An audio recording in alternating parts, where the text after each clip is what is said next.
Breaking developments right now at 6 about a 1995 murder of beloved schoolteacher Mary Catherine Edwards. Jefferson County District Attorney Bob Wortham telling 12 News she knew her attacker. The two attended high school together and for the first time were publicly identifying the suspect. Here he is, Clayton Foreman. He remains in jail in Ohio tonight, charged with capital murder in Edwards' death. And forever I didn't know what happened to her. It was just that she was gone was all I knew. When I was getting out of the car, he said, "Stop crying. I'm sorry. I hope I didn't hurt you." And then we just, I don't know, we just did what I don't even remember. He told me then that he was a policeman and that he could give me a ride home. And I can still hear it. So no, it was horrible. They were never the same. I think they died a little bit too, and she did. They were never the same. No, I didn't have anybody to help me. No one ever reached out for you. I'm sorry. That's the hardest part. Is that my children never got to know her. I was cheated. Mary Catherine Edwards was a vibrant and loved schoolteacher in Beaumont, Texas. On January 14th of 1995, she would not respond to phone calls. Her parents went to her home on Park Meadow Street in Beaumont, and there they discovered her body in a bathroom. Mary Catherine had been brutally assaulted and murdered. She was 31 years old at the time of her death. Beaumont police detectives and Texas Rangers conducted an exhaustive investigation, but the case remained unsolved. On April 29th of 2021, after an investigation of 26 years by the Texas Rangers and the Beaumont Police Department, Clayton Bernard Foreman, 61 years of age, was arrested for the assault and murder of Mary Catherine Edwards. At the time of his arrest, Foreman was living in Ohio. He has since been extradited to Jefferson County, Texas, and his trial began this month in March of 2024. The trial of Clayton Bernard Foreman lasted 7 days. If you would like to watch the trial in its entirety, I am including a link to KFDM6. I would like to let my viewers know that this is a tough case to listen to. What was done to Mary Catherine Edwards was atrocious. You'll also hear testimony in which the defendant was involved. That testimony was really hard to listen to. But at the same time, I feel like the victim finally had her chance to speak in court, and hopefully she gained some closure from it. Now, let's get to it.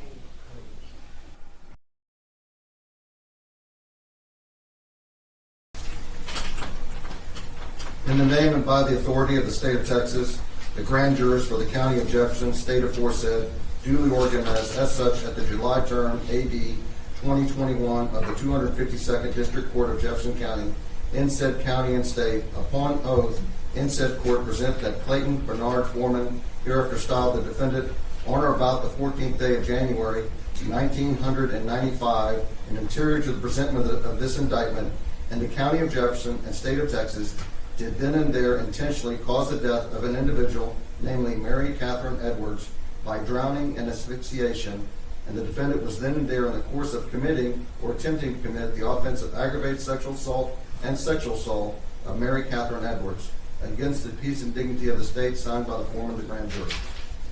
Clayton Bernard Foreman, how do you plead to the indictment as just read by the state of Texas, guilty or not guilty? Not guilty. Not guilty will be entered into the record on the defendant's behalf. All right, at this time, the court will allow opening statements, and the state of Texas may go first under the rules. May it please the court? Yes. Counsel.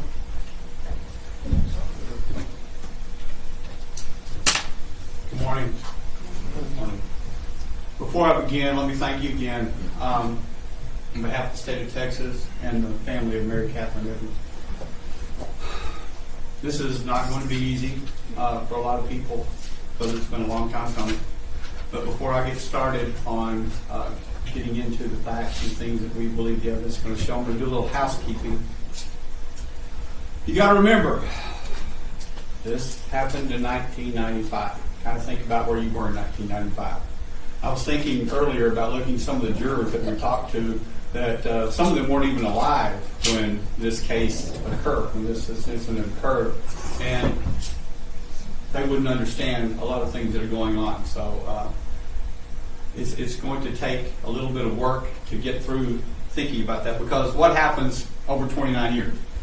Memories fade. People they say, I remember it like it was yesterday, but you can't remember what color shoes you were wearing if somebody asked you, but you can remember very blatant facts. So a lot of times you're going to see that not only do witnesses' memories fade, witnesses have died. Matter of fact, you're going to find out that Mary Catherine Edwards' mom and dad and brother passed before they could actually get to see this day.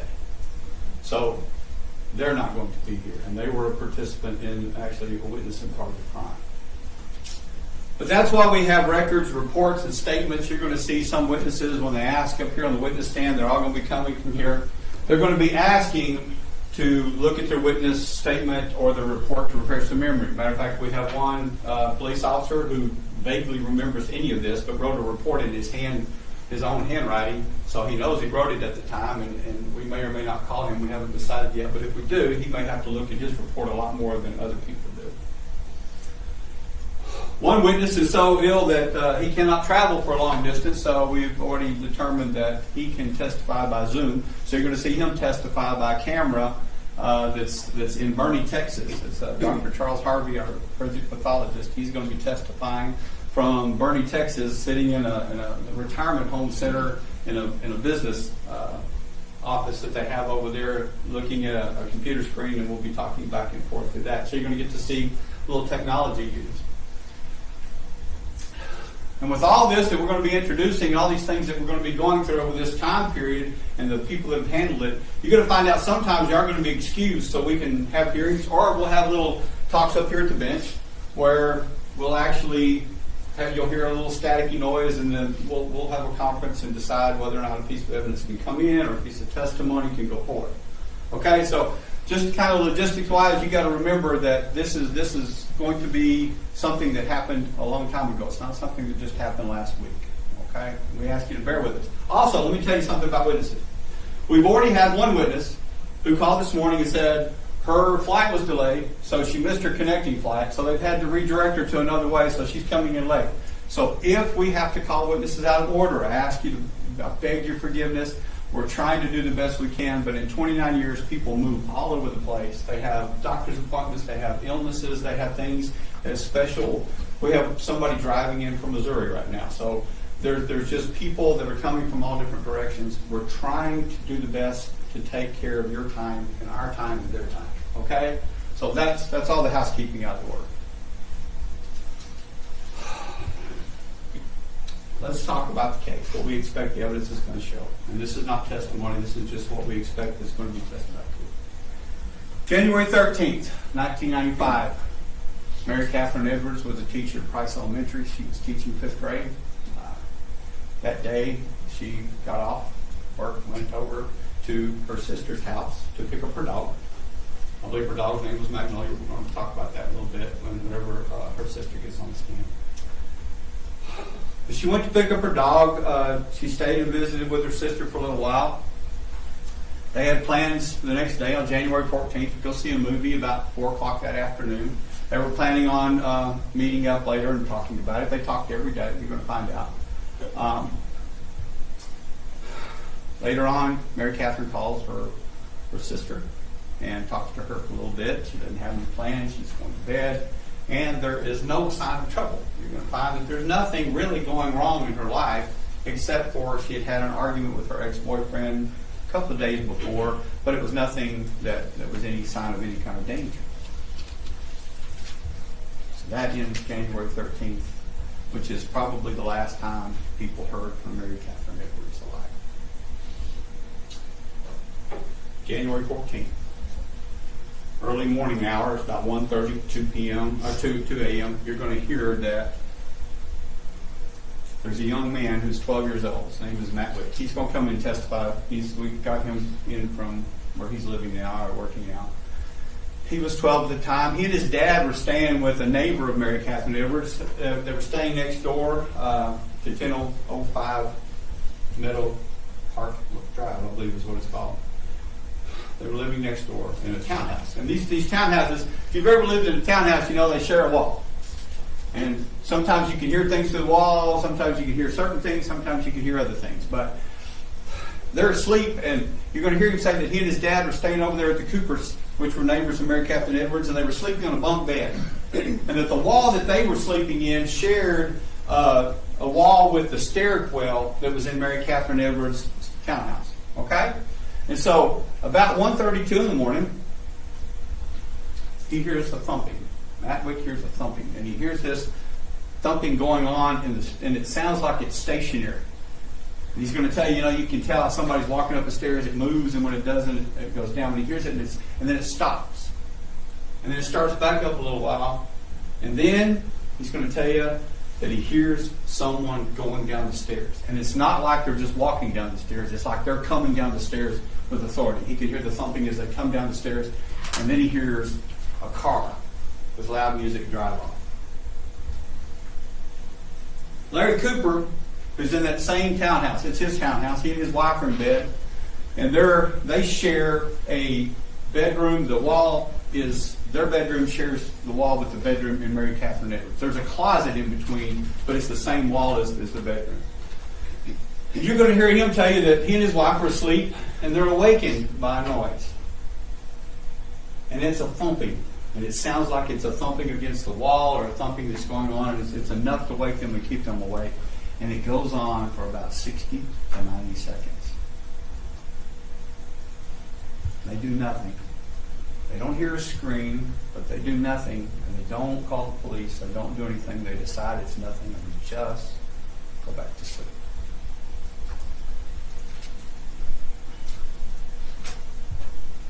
The next morning, Mary Catherine Edwards' sister, Allison Hurtado, is going to try to call her. Family tries to call her. They're trying to have lunch. They want to get together. They want to talk, and she's not answering the phone.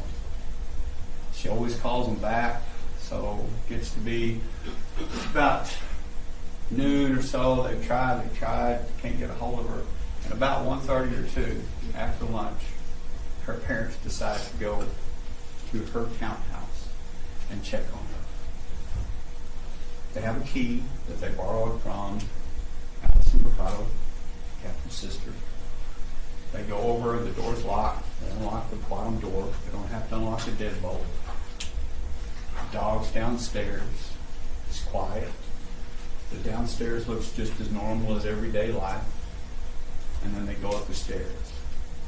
And when they get to the top of the stairs, I think the father goes towards the garage and out in the back. The mother goes up the stairs, and you're going to hear in the 911 call what they find. And they find Mary Catherine Edwards.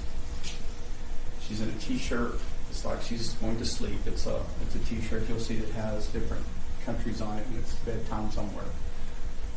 She's nude from the waist down. She's handcuffed behind her back. She is slumped over the bathtub sideways with her face down. There's about 4 or 5 inches of water at the bottom of that bathtub.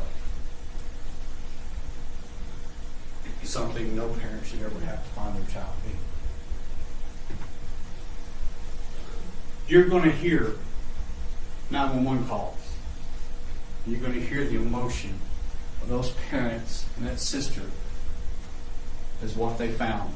And you're going to hear mom is so upset because she's crying so loud and telling these people what's going on and trying to tell them my daughter's been murdered, and they can't understand her because she's crying, and they're like, ma'am, I can't understand you. You're going to hear her get angry. My daughter's been murdered. You're going to hear the sister talking about my dad and them called. My sister's been murdered. And you're going to hear the dispatch calling the police to get them there. The Police arrive, you can hear them in the background. Matter of fact, the 911 lady, Carolyn Lewis, who's going to testify about the 911 call, can recognize all the voices in there because she worked and remembers this from that time. She worked and knew all those police officers. She knew their voices on the line. She can identify everybody on there. You're going to hear how Catherine's mother tells the 911 operator that her daughter has been tortured. Police arrive. You're going to get to hear from police officers. But first, you're going to hear from Allison Bricado. We're not doing this, and I'm going to tell you this. I'm not doing this opening statement in the order of the way that we're calling witnesses. I'm doing it in the order of the way the story goes, because I think it just flows better. And what we have to do evidence-wise, we have to call certain witnesses at certain times to get evidence in. So, Allison is a twin sister, Mary Catherine Edwards. Matter of fact, they're identical twins. You couldn't tell them apart. They used to play tricks on their students. You can say that they used to say their students would see them, both of them were school teachers, and they would see the other one in the store. They would call them by their other sister's name, and they would play along and say, "Yeah, it's good to see you. Love you too. Bye." And so, you're also going to hear a funny story about how in the yearbook they'd switched their photos by accident. And so when we show you a picture of the yearbook photo, you're going to see the switched photos. Allison's going to tell you about all the times that she talked. She's going to tell you a little bit about her sister. She's going to identify a picture of her, what she looked like when she was alive. She's going to tell you about their relationship. She's going to tell you about what she knew about the relationship with the people that she was with. She's going to tell you about that day on January 13th when they were meeting one last time she saw her sister. She's going to tell you about the last time she talked to her. She's going to tell you about what happened that day on January 14th, 1995, when her parents found her sister murdered and raped in her town. You're going to hear from Carmen Apple, who was one of the first responders to the scene. She also knew of Mary Catherine Edwards because she was sorority sisters with her. She knew her through the sorority, and she also will tell you that she can identify her, and we're going to ask her instead of the family to identify her on the autopsy table and make sure that we identify that as the person that the autopsy was performed on.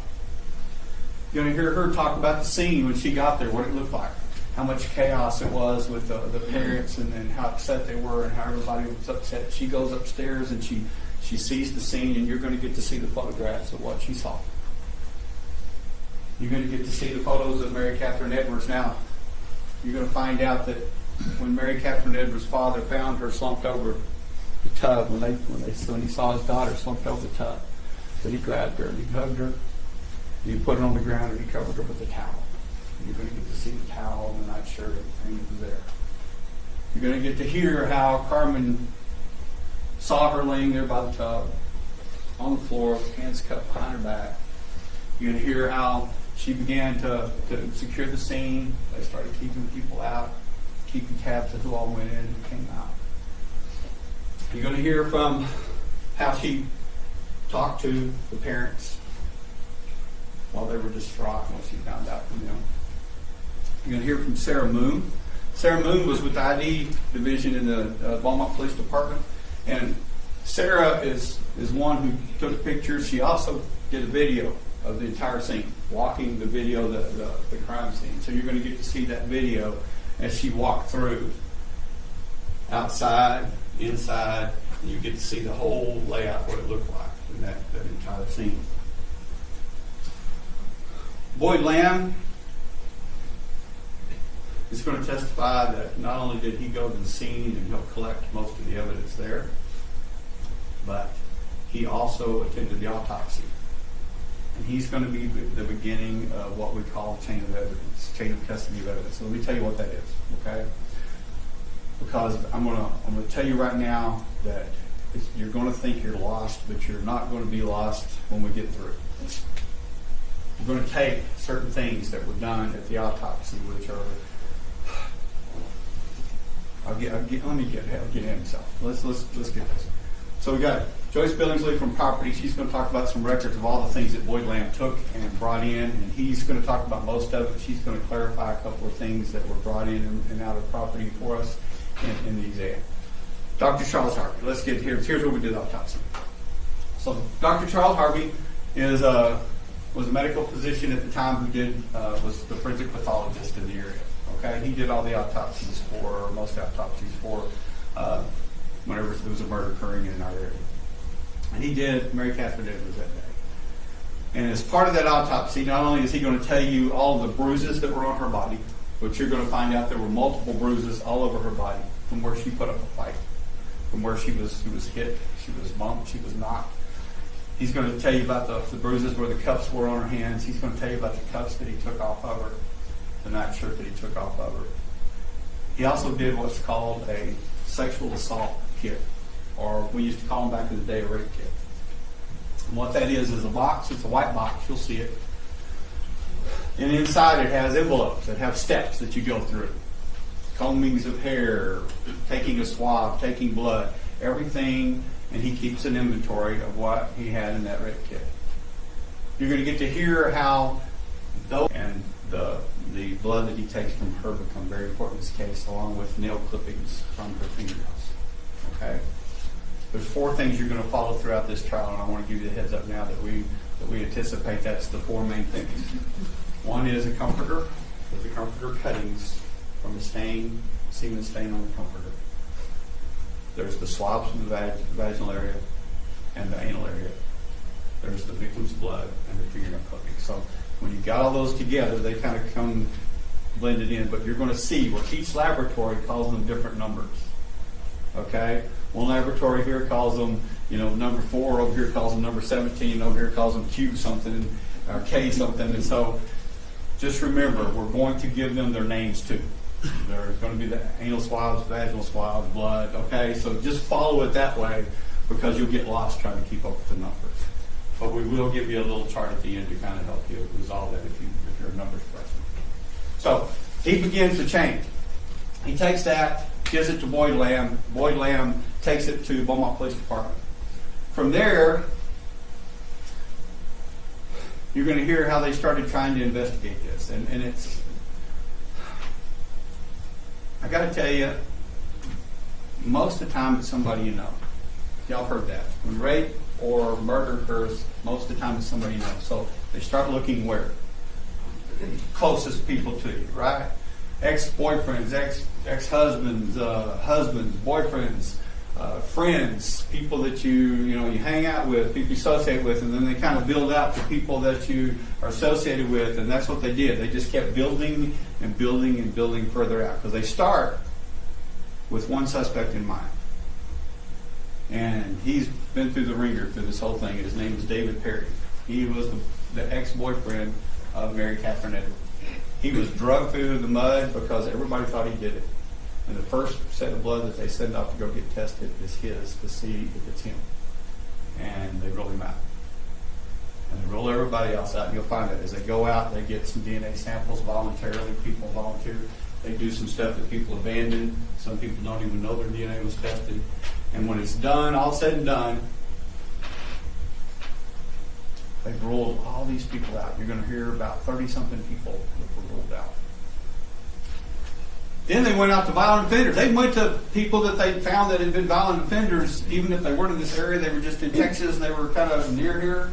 They started trying to tie anybody they could. And it expanded. So when they had David Perry first, they took some blood. They took samples from him, so they head off to Washington, D.C. Okay? This is how they wanted to try to speed this along. So they take the red kit samples, and they take the comforter, and they take some other stuff, and they head up to Washington, D.C. And they go to 2 places. They go to a lab in Selmark, which is a private laboratory that at that time was the cutting edge with DNA testing.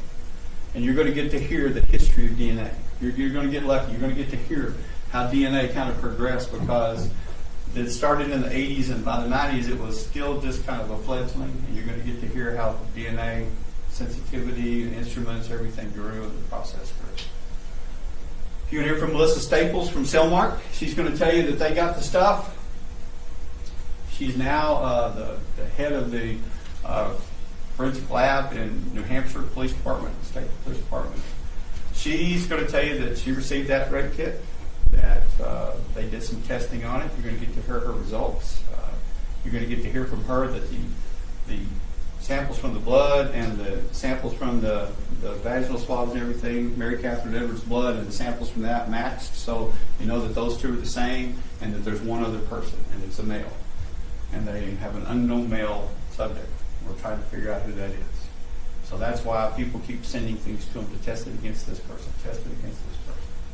And it started a lot of rumors about poor Mary Catherine Edwards because of all the people that were testing. You'll hear from Carrie Owen because they took it next to the FBI laboratory. When they get to the FBI laboratory, they're looking there for trace evidence. This is a little different because back then, remember back in the day when you used to hear stuff about hair fibers and things, that's what they were doing. They were like looking for hair fibers, anything that matched any suspect, and they sent some stuff from David Perry, and nothing ever matches up with him.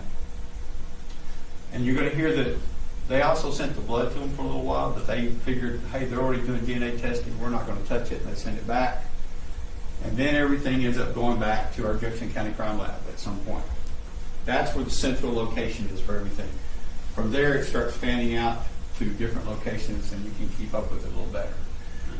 You're going to hear from all these employees. Linda Johnson, Angela Fitzwater, both worked in the Jefferson County Regional Crime Laboratory back then.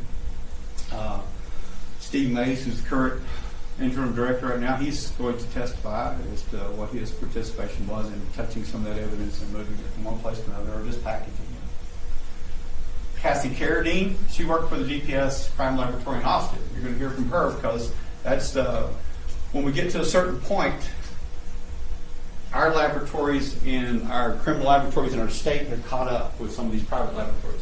Some of them are surpassed. And so now we have some new type of testing.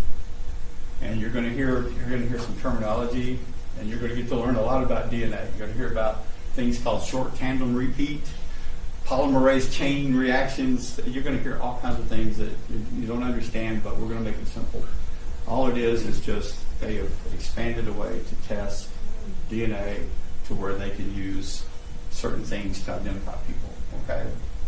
And we'll have them explain that. I like experts to explain that. Allison Hurd is now currently working as director over at DPS Austin. She's going to be able to explain all the progress in DNA and testing and how it progressed and kind of give you that lesson that you need to hear so that you can understand what we're doing. Some point after a while, the case goes cold. Y'all all seen cold cases on some of the channels, ID Network or some of the true crime channels. And it's where you just run out of things to do. What can we do? So, in about 2020, somewhere in that area, some detectives, they're here today. Aaron Llewellyn was a detective at the Beaumont Police Department. And they started looking, and together with Brandon Best from the Texas Rangers, we'll talk about their involvement, they decided to look somewhere else where we hadn't looked before. Something that they haven't ever used before, and that is genealogy. There's a terminology called forensic genetic genealogy now that people use. A lot of you, and I want to ask you, but I'm not going to ask you because I can't get you to respond to anything, but use 23andMe or some of those places. Some of those things are, when you're looking for a relative, close relative, you agree to go onto the website and to look for a relative. And when you do, your DNA becomes, your little profile comes up on in that little website. There's a place called GEDmatch that people go to. And you can type in yours and look for relatives. And so that's one of the tools they used. But what they did was they went to a place called Othram Laboratories. It was in the Woodlands. I think it's, I don't know if it's still there, it moved, but it was in the Woodlands at the time in 2020 and 21. And they took samples. They got samples sent over from the crime laboratory, from the crime scene over there. You're going to hear from David Middleman, who is the head over there at Othram Laboratories, and he's going to tell you that they took this, they did their little testing that they do, and it's different than the testing that is done in our crime laboratories, because what they do is they're not just looking at certain short tandem repeats of about 20 spots. They're looking at hundreds and hundreds and matching them up, looking for familial matches. So what you're going to hear is that there are certain measurements of that are called centimorgans. The centimorgans are a stretch of DNA that every family trait has, and I'm going to let them explain all this. But the more you have in common with somebody else, the closer related you are to them. And you're going to hear not only from Middleman, who talks about that they started this process, but Tina Llewellyn, who is Aaron Llewellyn, Detective Llewellyn's wife, began looking and they found a lady by the name of Cheryl LaPointe. And you're going to get to hear from Cheryl LaPointe. Cheryl LaPointe is a person who does this stuff for a living. She does genealogy. At the time, she was one of those people that had helped out in some other crimes and had done some things in the field. She also lives in Louisiana, which becomes very important in this case, and I'll tell you why in a minute.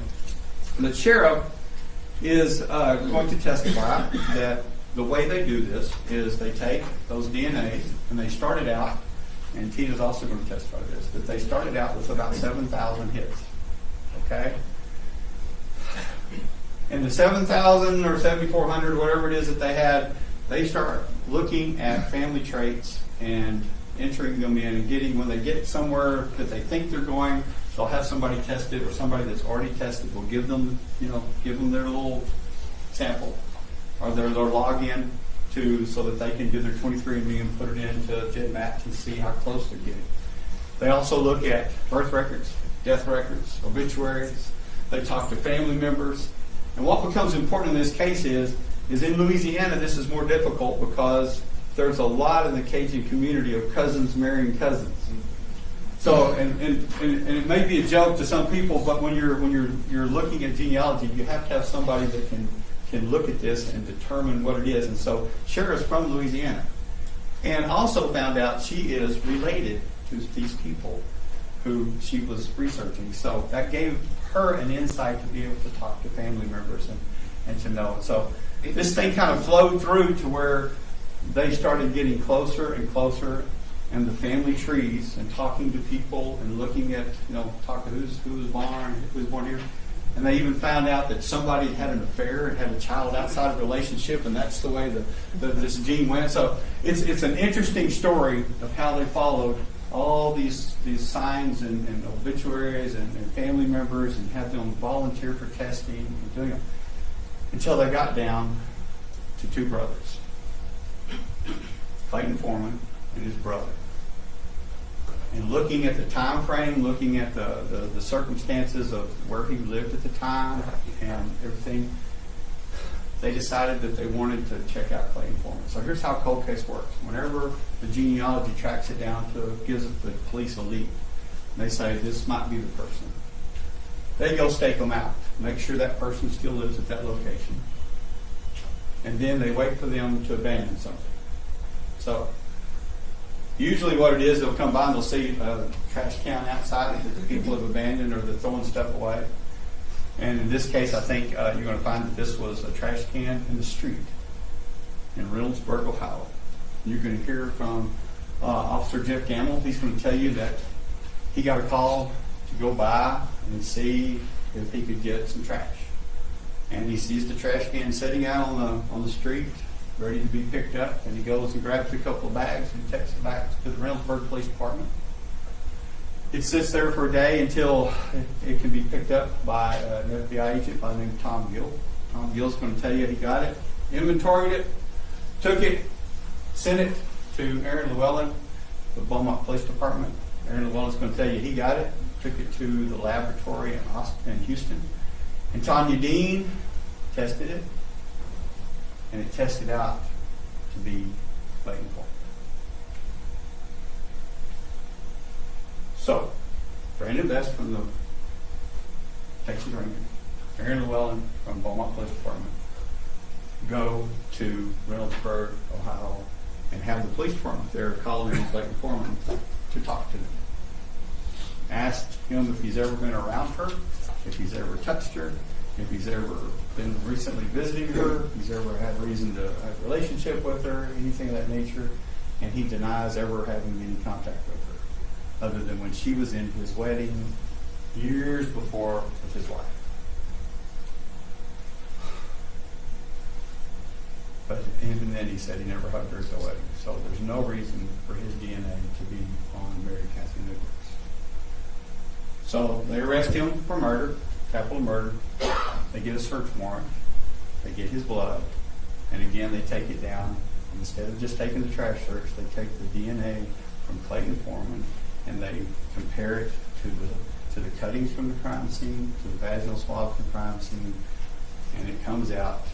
And you're going to hear them tell you within what they call the septillions that it's him.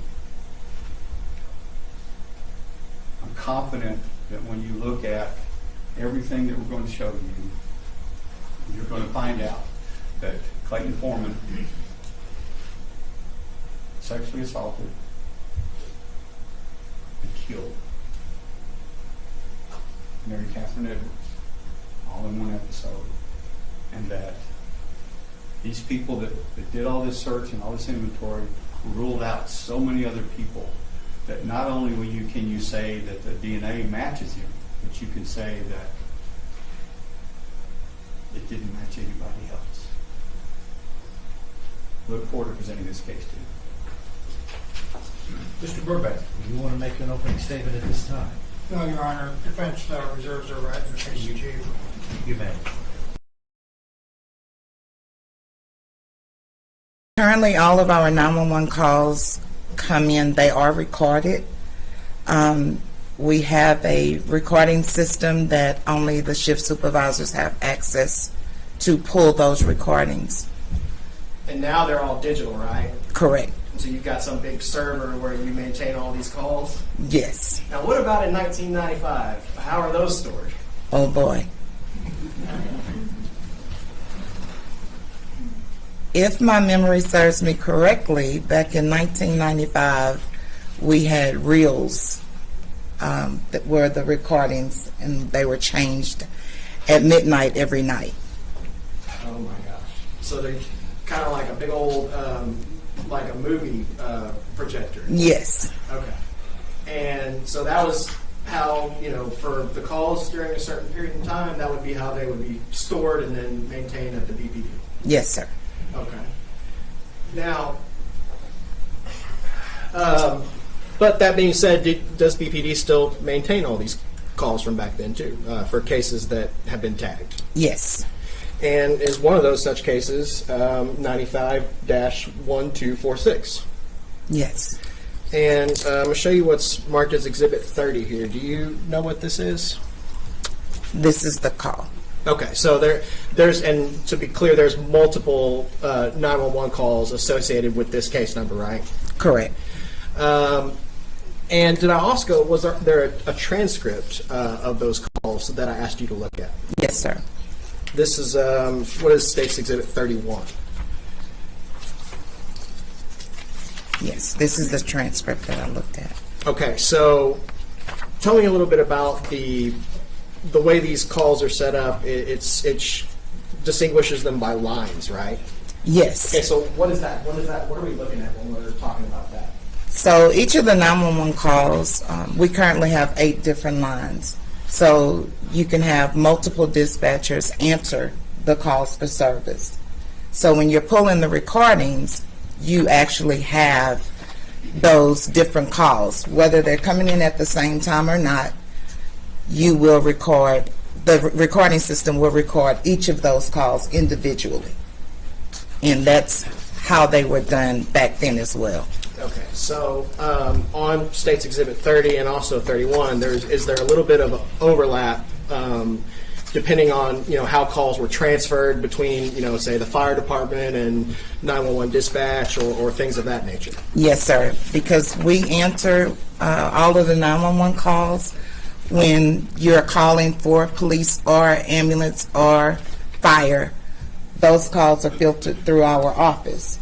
So if you need the fire department or an ambulance, we transfer you to fire dispatch because they have their own dispatchers. And I'm just trying to kind of make sure the jury understands what they're going to hear is there's going to be portions of calls that are recorded, and then you hear the same portion of that call later recorded as well. Correct. Okay. This is State's Exhibit 30 for the record. No, what was your emergency? You gotta go to my sister's house at 1005 Park Meadow, something wrong. Okay, ma'am, you need to calm down. I can't understand what you're saying. You go to 1005 Park Meadow Drive. 1005 Park Meadow? Yes, I think my sister's dead. My parents are over there and I don't understand. Okay, calm down. Yes, Okay, ma'am. who's your sister? Catherine Edwards. Catherine Edwards? Yes. Okay, who's over there with her? My family's over there, but I don't think she's alive. Why don't you think she's alive? Because my dad was in therapy and he wouldn't tell me. Okay, but she's not been sick or anything? No, she hasn't been answering the phone. Okay, so it's 1005 Park Meadow. Okay, I'll send them out. Thank you.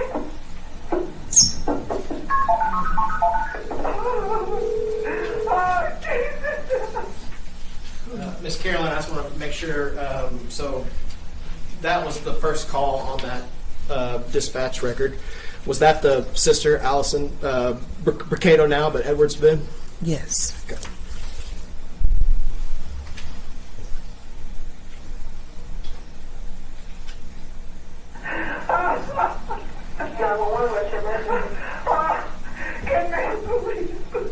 What's going on, man? My daughter's murdered. Ma'am, I can't understand. What? I can't understand you. What's going on? What's this address, dear? Ma'am, what's going on? Oh, my daughter. What did your daughter do? She's been murdered. Your daughter's been murdered? Get on 5 Park Meadow. Get on 5 Park Meadow? Get the police. Get the EMS to 10 on 5. Ma'am.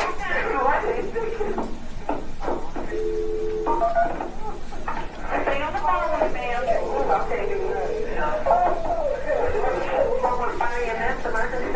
Ma'am? Yes. Ma'am? Yes. Okay, who am I speaking with now? This is all right, she's still on the line. Okay, you can go ahead and disconnect. Ma'am?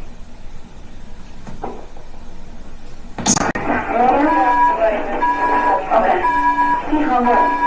I'm going to call her back on the line and I'll take some pickup, okay?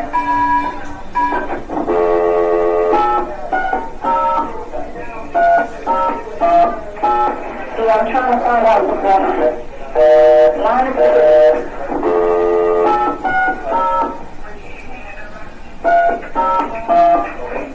yeah, I could have the student. Miss Carolyn, is that the dispatcher at the time trying to bridge fire department and call the Miss Edwards back? That's correct. Okay. Is there anything else?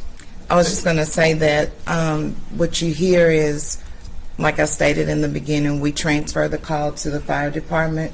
So you heard Captain Huff answer the phone. Once she said that she had it, then we disconnect that call and we tried calling back. Gotcha. And you said Captain Huff. Do you know who that was? Yes. Do you recognize her voice? Yes. Is that Ann Huff? Yes. Okay. And she was with the Beaumont Fire Department? That's correct. She worked in fire dispatch. Thank you. That's the one I have a call for. Hello?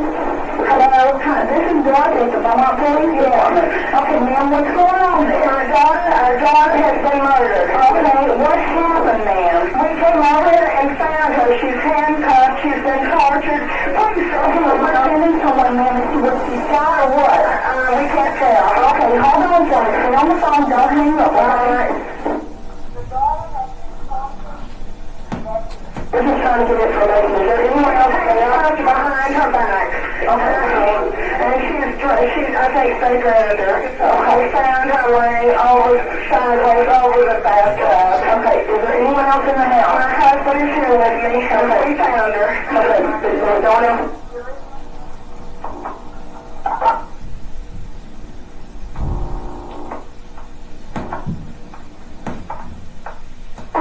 Our daughter has been murdered. Okay, what happened, ma'am? We came over here and found her. She's handcuffed. She's been charged. Please, Okay, we're sending someone, ma'am, to see what she shot or what? we can't tell. Okay, hold on for me. Stay on the phone. Don't hang up, all right? Hello, ma'am? Yes. Okay, what do you mean she's handcuffed? I mean, look, just say something. Ma'am, don't ask me to go through this over the phone. Ma'am, they're on their way. We're just trying to get information. Is there anyone else there? Handcuffed behind her back. Okay.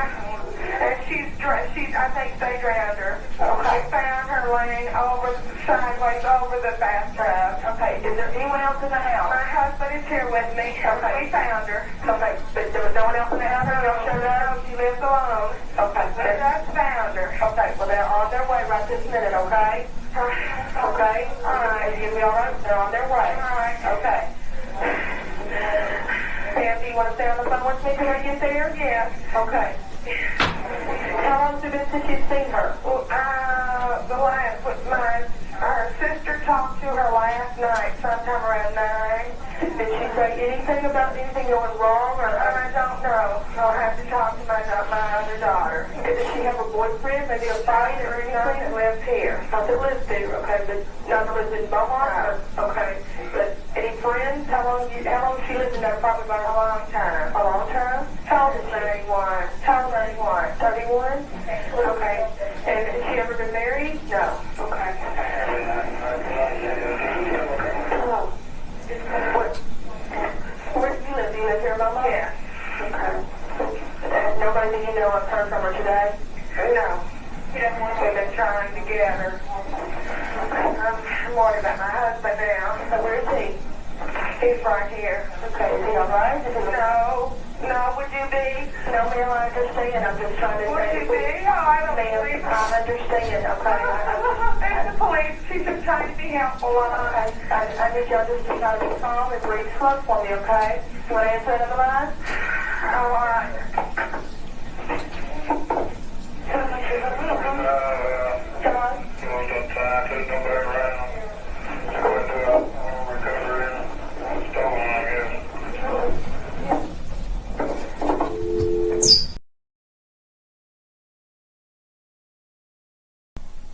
So as you went through your investigation looking at the way this crime was committed, let's talk about the crime scene itself. What did you notice about the crime scene itself as far as whether or not the doors were locked or there was forced entry, other things of that nature that you look at as a detective? There was no forced entry indicating that either she opened the door for someone that she knew or someone that she could trust or someone that proposed a position of authority that she could trust. Okay. What else did you notice?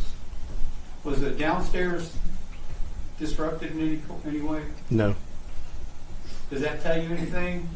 Was there any scuffle downstairs or any struggle that you can tell? There was a potted plant that was knocked over, but I learned later that that was knocked over by family members at the scene. Okay. Let's go upstairs. What did you notice upstairs? One of the rooms had some dresser drawers that were open. It looked like there's some items that had been ruffled through. The bedspread and bed clothing was askew and kind of torn off the bed a little bit. Clearly Catherine's body in the bathroom that was handcuffed and lying on the floor. And then there was some clothing in the doorway, a hat, and some other clothing in the hallway. Let me ask you a question. What is the purpose for police officers cuffing an individual? Why do you put handcuffs on a suspect? To control them. To control them. Does it work? Yes, it does. So would you expect if someone's cuffed for there to be much of a scuffle? Not much. We're looking at State's Exhibit 81. We're talking about that bed. You said the covers were pulled back. Can you see in this? Let me get this up a little bit closer. Where do you see that the covers are pulled? On the left-hand upper corner of the headboard, they're pulled off. And you can see the bare mattress. You can actually see that mattress, can't you? Yes. And looking at States 82, when we get in closer, let's see if I can, this is kind of hard to focus on these blurry photos. What does it look like right here? That the covers are pulled off? So they're pulled back, aren't they? Yes. Does that appear like somebody being drugged back towards the other edge of the bed because those covers are being yanked that way? Yes. Now you said that you also noticed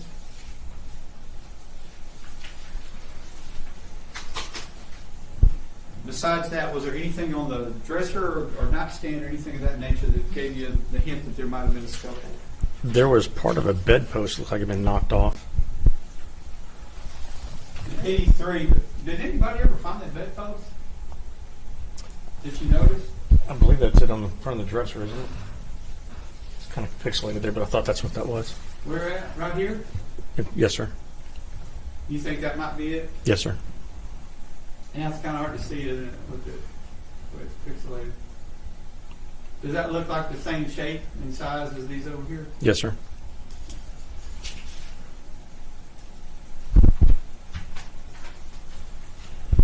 What about the bathroom? What did you notice in the bathroom? The shower curtain had been pulled down and was lying across the rail or the side of the bathtub and had been pulled down off the wall. What does that indicate to you? A struggle. And when you looked at the autopsy, what did that indicate to you? As far as the bruising, There was bruising on her hips that appeared to be from behind, as if someone were trying to control her while assaulting her from behind. Along her hip line appeared to be fingertips. what about the other 30-something injuries? Injury sustained during a struggle.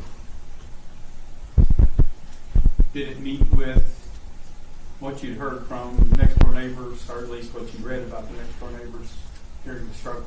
Yes, sir.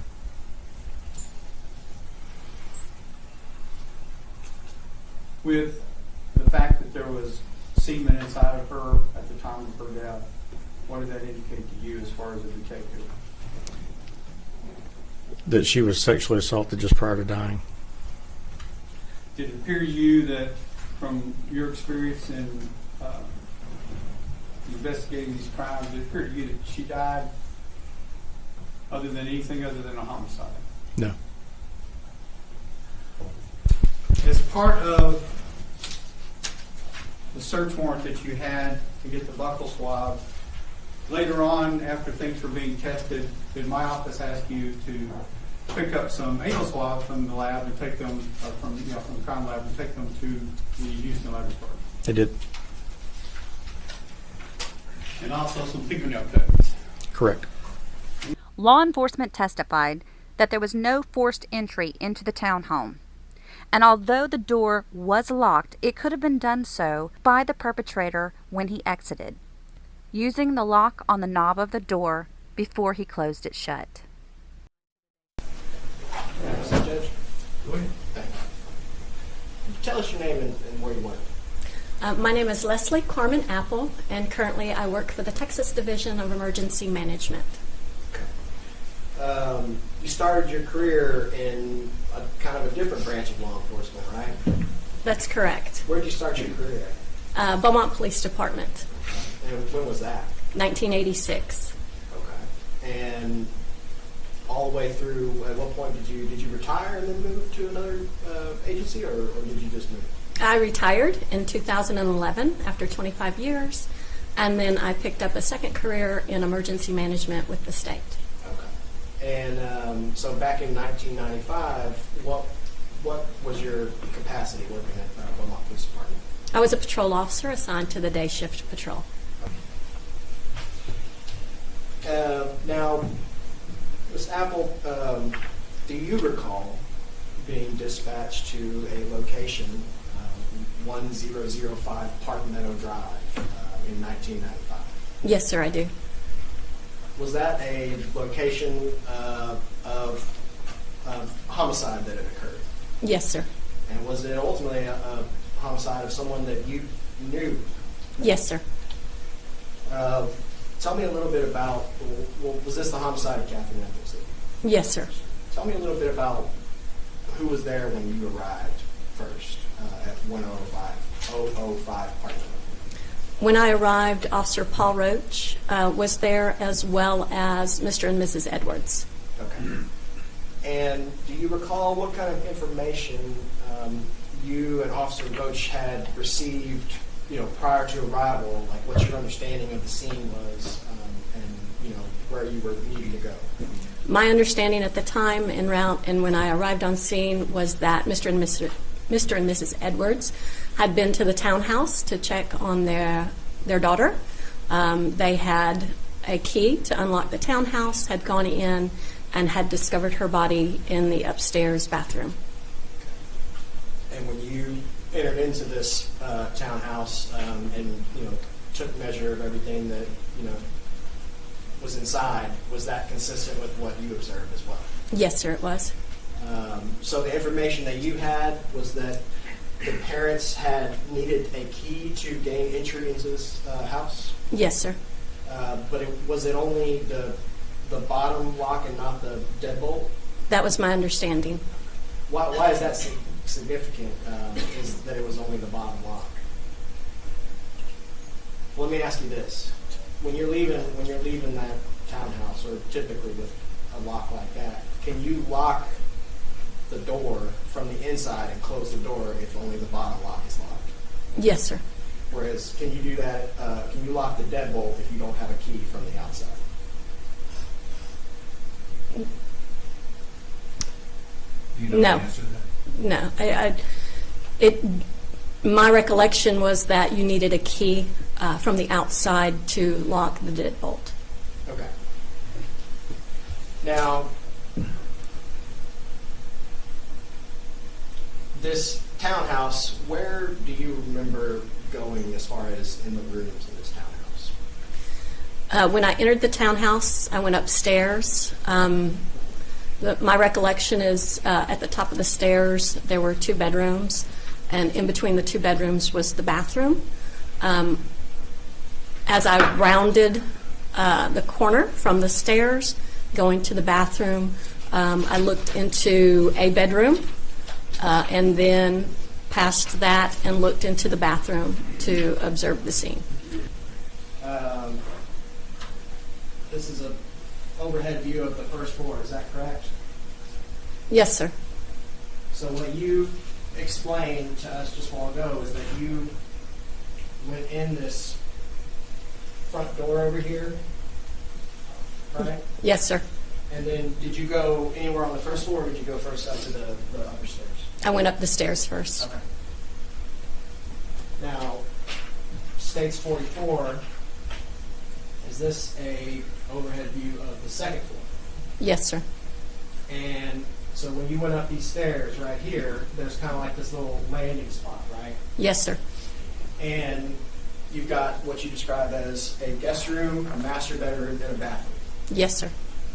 So as far as, it sounds like the first thing you did was go to the bathroom to locate where the body was, correct? Yes, sir. What did you notice about just the scene in that bathroom when you went in? The victim, Miss Edwards, was laying on the floor with her head towards the tub and her legs more towards the door opening. She was nude from the waist down. She had on a T-shirt, and there was a towel that was draped over her upper body. I also noticed that her hands were handcuffed behind her back. So, and for the record, we're looking at States 44 right now. Let me ask you this.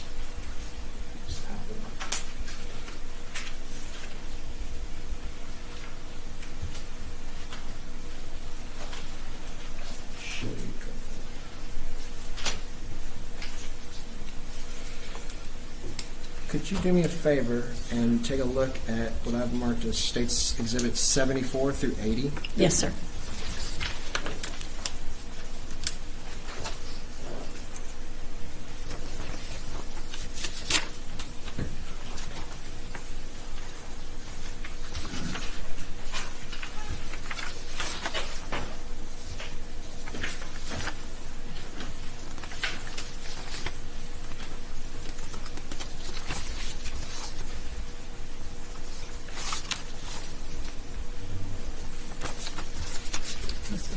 do those exhibits 74 through 80 appear to be photographs of the upstairs towards the guest room that you were talking about? Yes, sir. 74 through 80, are those fair and accurate depictions of what you observed when you went to the scene in 1995? Yes, sir. And specifically January 14th, 1995? Yes, sir. What she's wearing? I can see that she's wearing a T-shirt of some sort. There's nothing on her legs, and a towel is draped over her partially. Okay, and what color is the towel? It looks blue and black stripes. Now, what about the tub itself? Is there a shower curtain visible in this picture, 92? There is one. However, it appears that if the curtain rod in the shower have been torn down. Okay.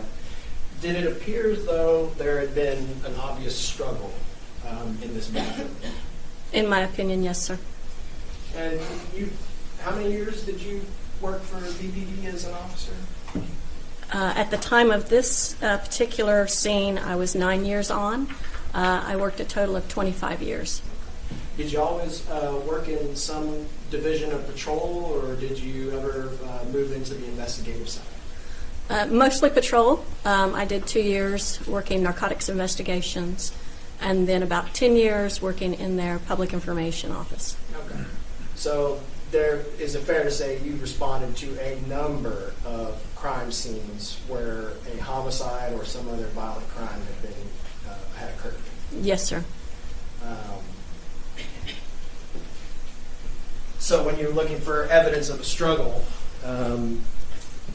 looking at things that you see on the victim's body, right? Yes, sir. And then also things in that general vicinity that might suggest what happened. Correct, sir. And did you also say something about the Catherine Edwards' hands being bound? Yes, sir. They were handcuffed behind her back. Okay.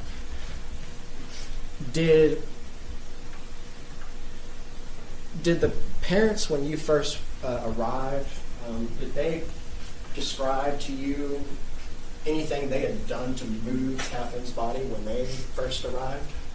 Her father told me that he had taken her off of the edge of the tub and laid her on the floor in the position that I found her. And did he also tell you anything about covering her? Yes, sir. He said he took the towel down and covered her. Okay. So the position that you found her in State's Exhibit 92, that did not appear, based on everything you had learned at the scene, to be the position that she was initially found by her parents.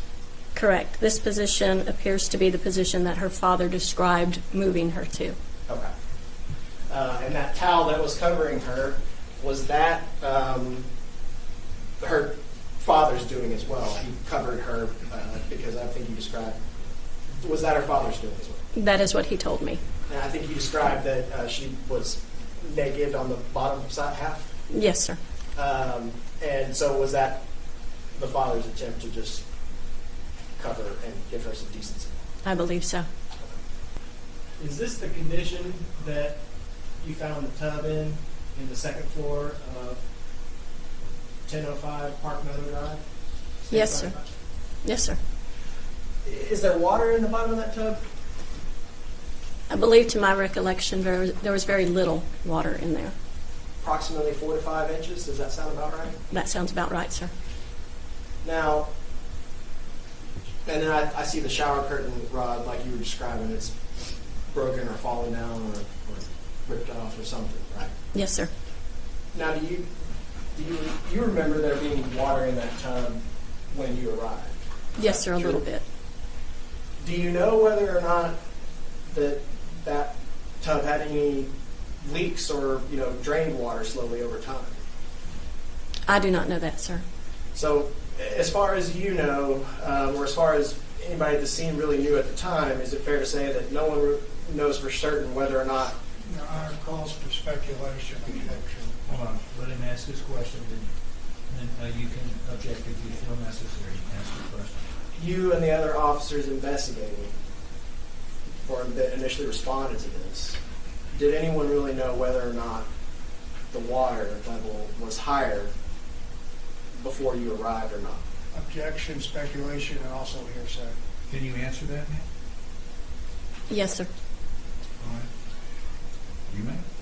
We did not know whether or not the water had been higher or if it was at that level.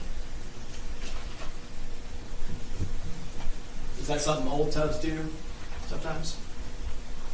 In my experience, sometimes, yes. Okay. Now, also, you said that you went into the master bedroom, correct? Correct. Did you find anything that looked like it might be pertinent to what had happened in that room, the master bedroom on the second floor? The bed was disheveled a little bit. The comforter and sheets looked a little bit disheveled, and it looked like there was some damage to a bedpost. Okay. So, looking at State's Exhibit, what's been admitted as State's Exhibit 81, is that the master bed that we were talking about just now? Yes, sir. And looking over here, does it appear as though kind of the mattress itself is exposed? It appears that way, yes, sir. And then there were, over here, I think, what are these? Are these the inner under sheets? Yes, sir. And then what's this right here? The comforter? Right. Are you pointing to? Yes, sir. Is it like a floral pattern? Yes, sir. Okay. State's Exhibit 82, same thing, just from a different angle here. And then also, is that the bedpost that you were referring to? Yes, sir. So if I compare that to the other bedpost over here on the left side, there's a cap on the end of it, right? Yes, sir. But on this right bottom bedpost, there is not. Correct. So did it appear to you that there might have been a struggle in the bedroom as well? Yes, sir. That was a possibility. Okay. It was when investigators started to try and collect evidence pertaining to all these different locations in this house, was one of the things they focused on, collecting the bedspread and the comforter from that bed. Your Honor, objection, hearsay. Do you know the answer to that from personal knowledge? Yes, sir. She overruled. She may answer.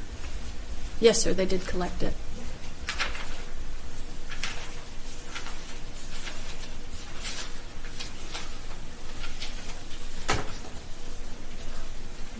I'm just going to go through these photos, this apple, of this room here, State's 83. Is that the, what door does this go to right here?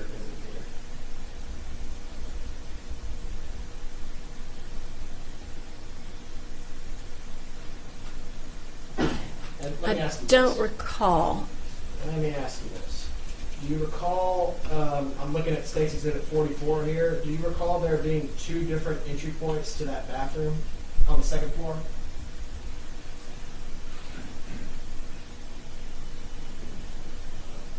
I don't recall that, no, sir. Okay. If there were, if that map is accurate as Allison explained to us, then would that possibly be an entryway to the bathroom from the master bedroom? Yes, sir. Okay. Looking at State's 84, is that to the left of that, is that the main doorway going back out to the stairway? Yes, sir.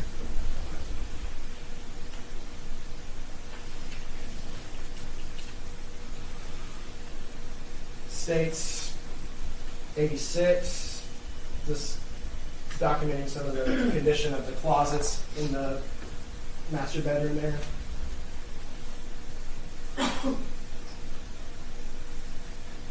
Yes, sir. What we got up here? Is that Harrison Ford?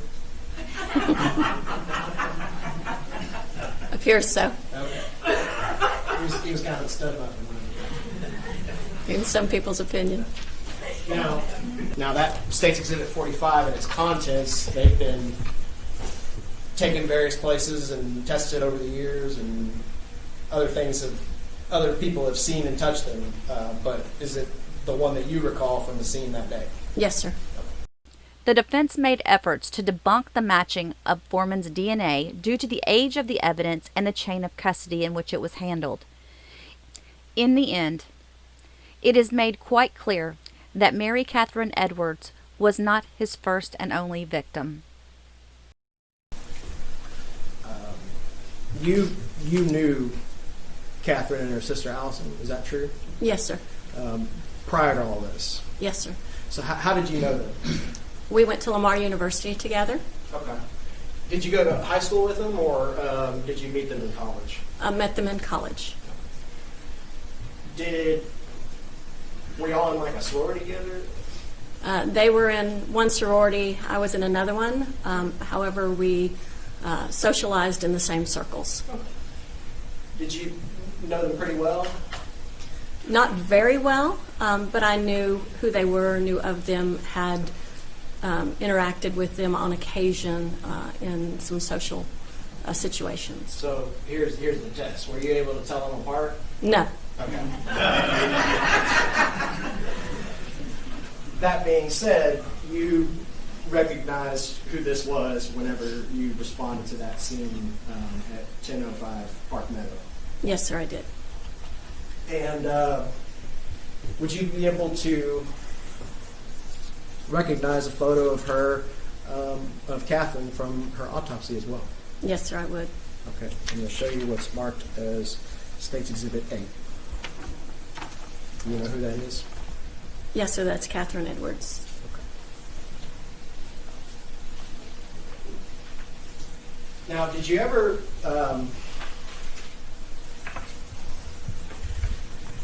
find anything as far as your survey of this townhome and the scene to explain why there were two different areas where it appeared there might have been some sort of conflict?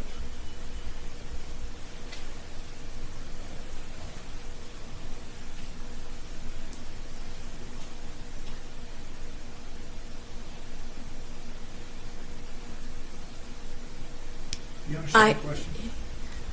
Yes, sir, Judge. I have an opinion on what I believe happened based upon what I saw, but I did not collect any evidence to validate my opinion at this scene. Your opinion was based on what you observed at the scene? Yes, sir. And your investigative experience in responding to scenes similar to this? Yes, sir. Well, what did you believe happened in those two locations? I believe that there were two scenes to the incident. The first perhaps being the master bed area, that there was some type of a struggle or an assault there. And then the second scene was the bathroom where Miss Edwards' body was found.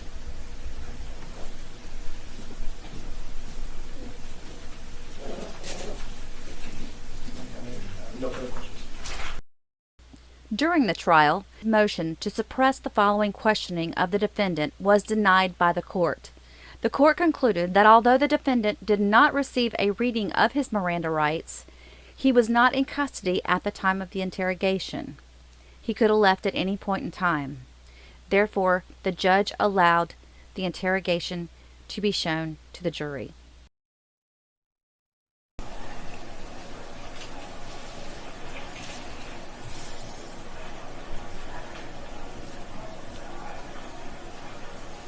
Just a few more minutes for Ms. Foreman and her finish up, and we'll be right in. Go ahead, sir.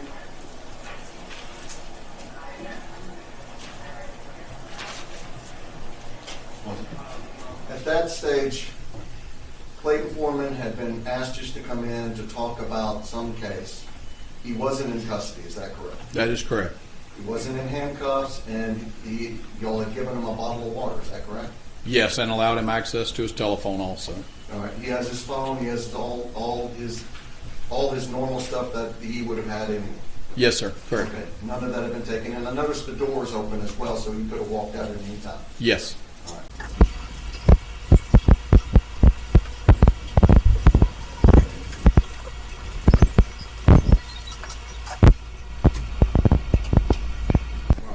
Just so we're clear, the adjustment of the video, the original video that we provided was time synced. That one was obviously off a little bit. But the contents of the words and what the discussion was accurate. Is that correct? Felt like I was watching an old Bruce Lee movie. How he was able to drink and talk at the same time, and my hand motions as a, I guess, partial Cajun weren't really fitting in with everything. But yes, it is accurate. It was just a little off on time, and that's not uncommon.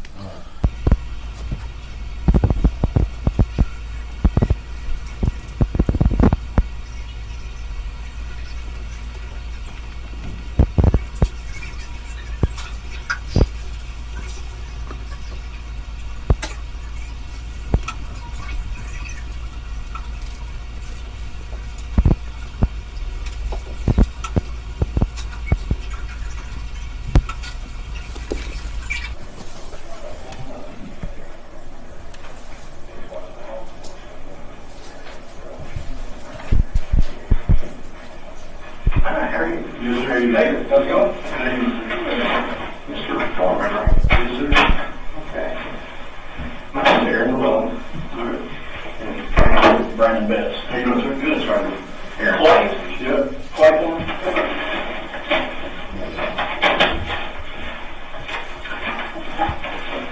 We'll introduce ourselves. Detective Aaron Llewellyn with the Beaumont Police Department. Brandon Betts with Detective Rangers out of Liberty. Tell us your whole name and date of birth. Clayton Foreman, 422-1960. Okay. And what is your address, Mr. Foreman? 1572 Southwood Avenue. Okay. Avenue. Okay. And do you have a driver's license? Yep. Well, you don't have to pull it out, but you know the number. My driver's license number? Ken? Yeah, I'll do this on all of them.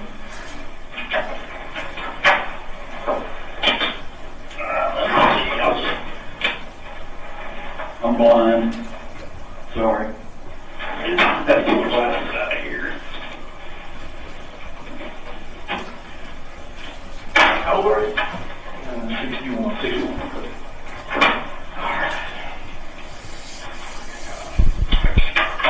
Clayton Bernard Foreman, like you said, 1572 Southwood Avenue, Reynoldsburg, Ohio, zip code 43068. You're only 5'11". You look taller than that. Your driver's license number looks like PT 569585, an Ohio driver's license, or it's B25089. That's the TT number. It's the TT number. Okay. And you wear glasses, Class D license. What's your social security number? 454-29-8033. You must have been born in the South. Louisiana. Okay. So it is 3:19 p.m. Today is April the 29th, 2021. Now the policeman that asked you to come up here, the two guys that were out there, one in plain clothes, one another, told me they were investigating a crime, and they asked you if you would come up here, and you said absolutely you would, no problem. I'm not putting words in your mouth. That's right. You said you would come up here and talk to them. So the deal is this. They didn't want to scare you or freak you out. There were two guys from Texas that were here. We're here about a crime, and we'll get into that. We'll talk to you about that and what we're here for. But we want you to know that, as a matter of fact, why don't we trade cities? Grab your... There you go. Grab that door and open it. Grab it and open it. Okay, and close it. So you see the door is not locked. Okay. So the door is not locked. What was the reason for you changing spots and showing him the door? Just to ensure that he knew, continued to know, I should say, that he was free to leave at any time. We weren't holding him there. He had access to the door, that the door opened and closed, that I wasn't blocking the door as I might have been sitting in that seat. So just continuing that expression to him that he was free to go. He was there of his own free will and accord, and he could get up and leave at any time. Okay, proceed. We're doing the same thing. We're asking you to visit with us about a crime that we're investigating. Okay? You don't have to talk to us at all. Okay? You can leave at any time. I know we're inside kind of a weird complex here, but that door is open. You don't have to talk to us at any time. You're not under arrest. You're not in trouble. Nothing. Okay? Would you like to stand and talk to us? I understand you don't know what it's about, but are you okay with us talking to you at least right now? You can talk to me, yes, sir. Great, great. Okay. So what we're here about is we're cold case investigators. Aaron is a task force officer with the FBI. I'm a Texas Ranger. Have you ever met a Ranger before? No. How long have you been gone from Texas? 14 plus years, I guess. Okay. So you left in 2007, I guess it was. Okay. Did you work while you were in Texas? Yes, sir. What did you do there? My last 21 years as a bill collector. Okay. Telephone stuff. Yes, sir. All right. For who? Different companies. I worked for a company I worked for Cons Appliances in Beaumont. Cons? Okay. Then I worked for a company in Houston called Universal Fidelity. Okay. And here do you work? I'm an Uber driver. Oh, okay. Okay. So there was a black car trash. We were there with the guys. There was a nice black car out of this group. That's your car. Just registered in your name. Just who do you live with there? My fiance, Teresa Brewer. Okay. Whose house is it? That's hers. Y'all remodeling? No. Okay. The dumpster out front. That's usually kind of done or remodel. No, we just get rid of a bunch of junk. Okay, I got you. Does she work? Yeah. Okay. What does she do? She works for Chase Bank. Teresa Brewer? Yeah. All right. BREWER. TERESA. Okay. I didn't ask you this. Do you have a telephone? Yes. What do you know your number? 614-571-5721. And that's a cell phone? Yes. What carrier do you use? Verizon. We got Verizon. That's why I asked you up here. It seems to be working pretty good up here. Is that the only phone that you have? Yes. One telephone? Do y'all have a landline? No. A landline. Okay. So what we do is we look at old cases, obviously cold case. You watch any cold case TV shows? Sometimes. 48 hours, blah, blah, blah, that kind of stuff. So you probably understand a little bit about what we do. So we look at cold cases. We look at what detectives and officers did back in the day on cold cases. We try to determine, hey, what were they missing? What did they not do? And normally what that is they didn't talk to enough people. Normally in these cases, that's what we find is because they were limited in their manpower or whatever reason, the internet used to not exist, all those sorts of things, that they just missed out on talking with people. So what we do is we look at these cases, I hate to say we reopen them, because cases don't really ever get closed and just shut down until they're solved. But what we do is we look back and we say, okay, where did this crime occur? From where that crime occurred, who all got talked to? How far out did they go around the crime scene, the victim's house? What family members did they talk to? What friends did they talk to? How far did they go back? Did they go into college? Did they go back to high school? Did they go back to these people's elementary school? Whatever that crime is that we look at, and we look at a variety of different crimes. So how far did they go back? So the crime that we're looking at is the murder of Mary Catherine Edwards. And we found that she and her sister, I think it was, and she was murdered in 1995. So we look back, hey, who were their friends? Who were they, whatever? And we found a picture, a wedding picture, that she and her sister, Allison, were actually in your wedding. Right. And 1982. 82, okay. Did anybody ever talk to you? We couldn't find any interviews of you. We couldn't find any interviews of your I'm assuming that's your ex-wife, right? You're not married to her. You got a girlfriend here, so. Right. That was Diana.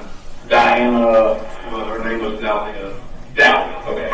So we couldn't find that even Diana got talked to. Do you ever remember anyone ever coming to you or to Diana about that crime?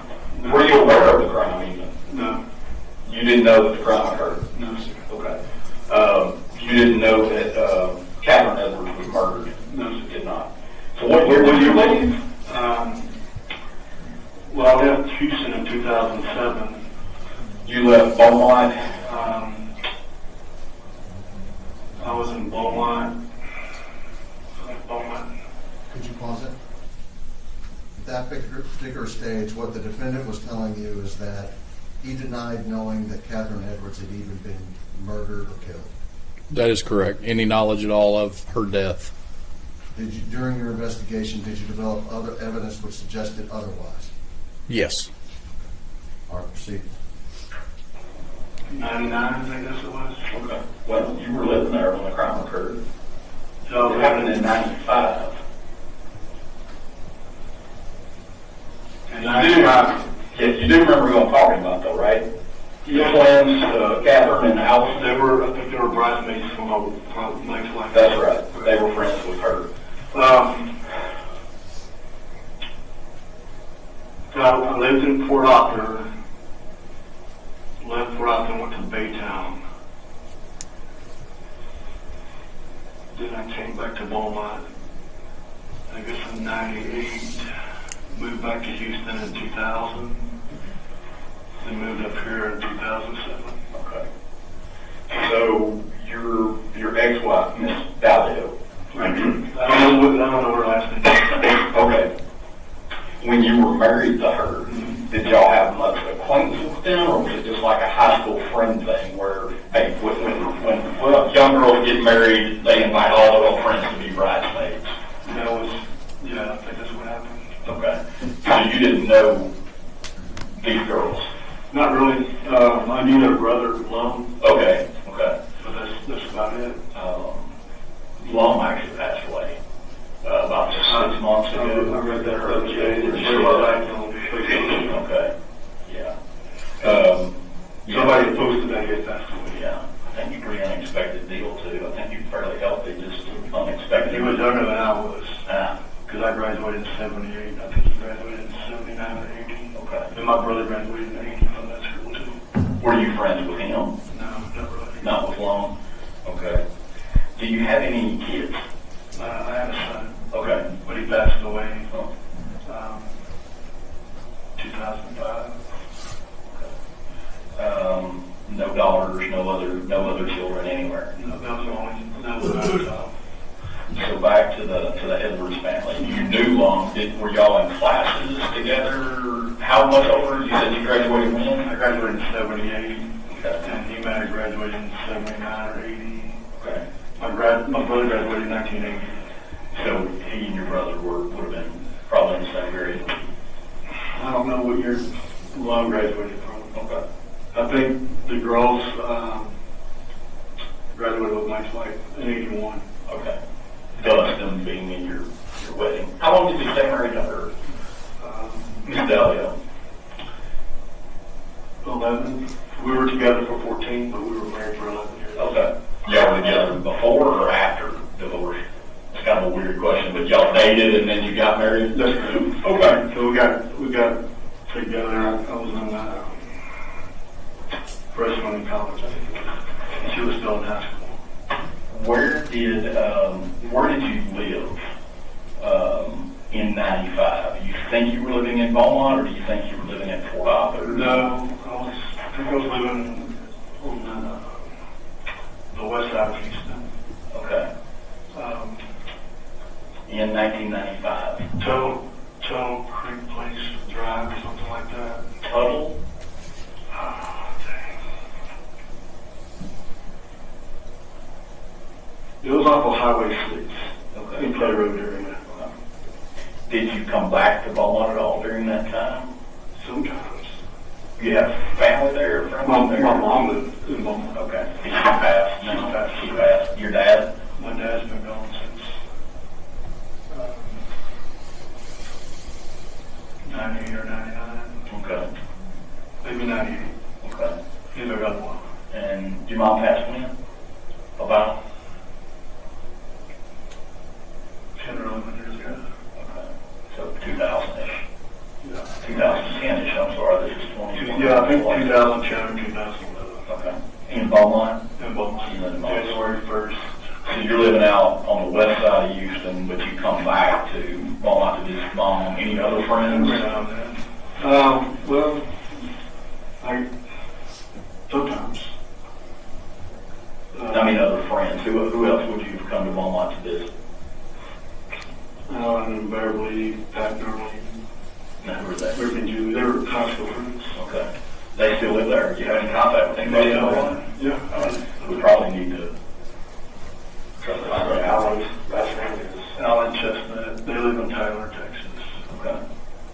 Then Pat and Darlene O'Neill. He's a CPA in Beaumont. And there's Rick and Julie McLaughlin. L-A-U-G-H-L-I-N, I think it is. And he's a pharmacist at the VA. Beaumont, In Beaumont. yeah, all these people live in Beaumont, except for Mr. Chestnut. Chestnut lives in Tyler. Okay. Not Tyler County, but Tyler proper. I think so. He used to live in Jasper. He ran a car dealership in Jasper. And then he lost his job and he's like Allstate agent in Tyler.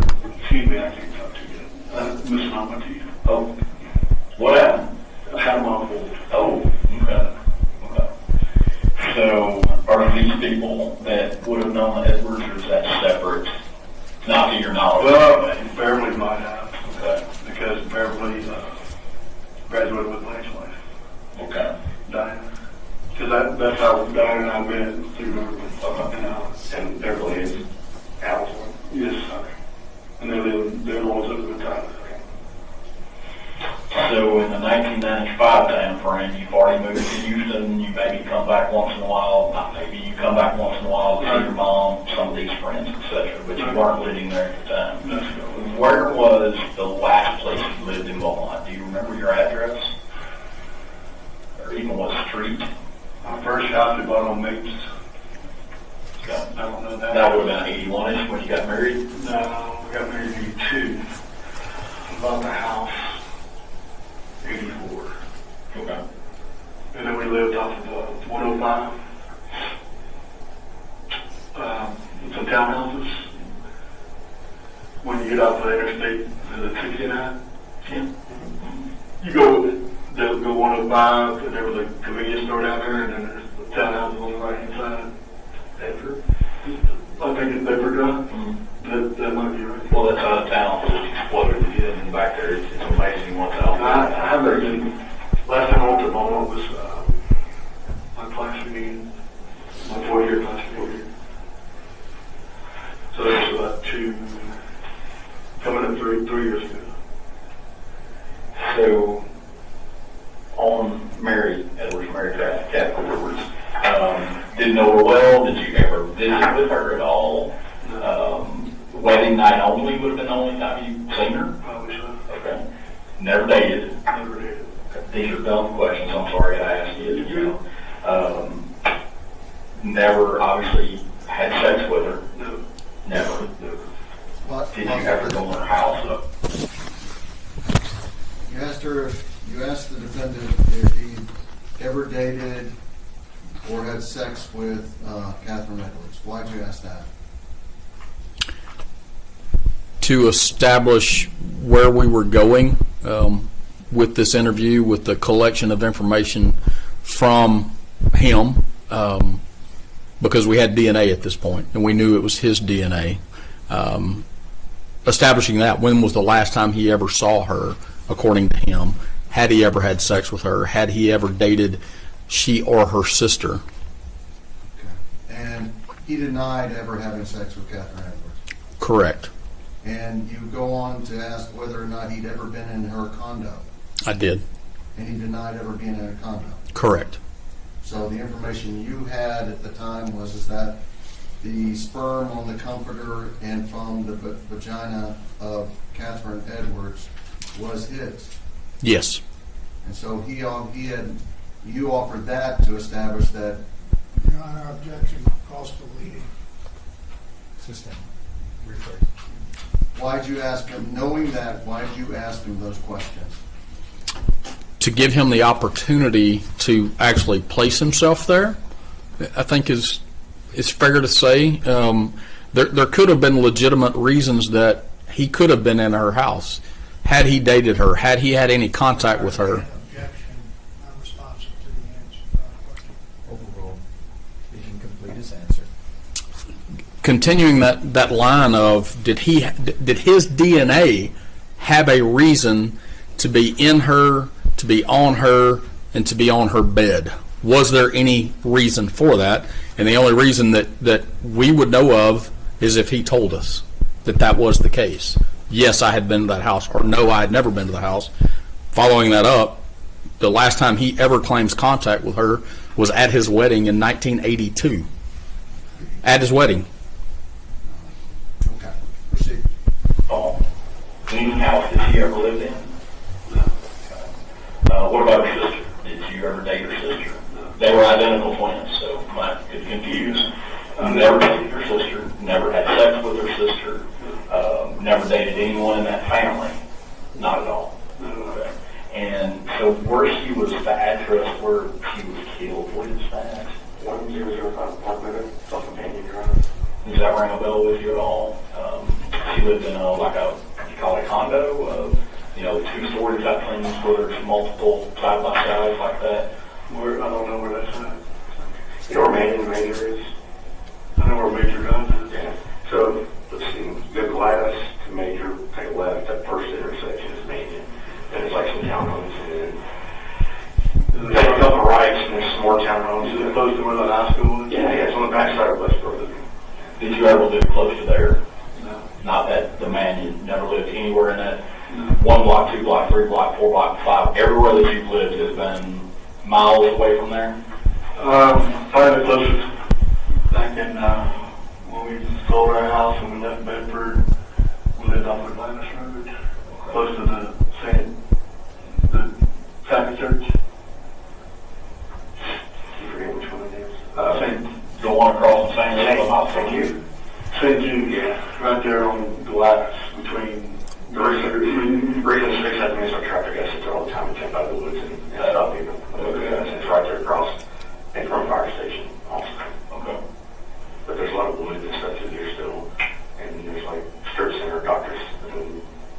It's still kind of what it I was. think there's a dance academy or something right there. And there's some nicer Adobe looking apartments on one side, and then the other side's got a bunch of several clusters of apartments. Okay. Yeah, I know where you're talking about. It's pretty over there. It's a nice little area. So what about, let me back up just a little bit. What high school did you graduate from? Forest Park. Forest Park. And that's 78. all 4 years you're there? Yes, sir. Okay. Junior high or middle school, whatever they call it. We call it junior high. Vincent. Vincent, junior high. That was more than my first year there. It was Vincent. What grades are those? 7 and 8? Yeah, because I went to elementary school 1 through 6. Okay. Which elementary? Terrell Park Elementary. So once you're, now that we're talking about Mary Catherine Edwards and we're talking about her being in your wedding, thinking back now, because you've had a little time while we're sitting here, do you remember them from school? Do you remember the girls from school? Not really, because they were freshmen. When you were a senior? Yes, sir. Okay. You remember Long, but y'all weren't friends. And didn't run in the same group, I guess. Like I said, the only reason why I did twins was to Mike's wife. Okay. Because I think they were friends.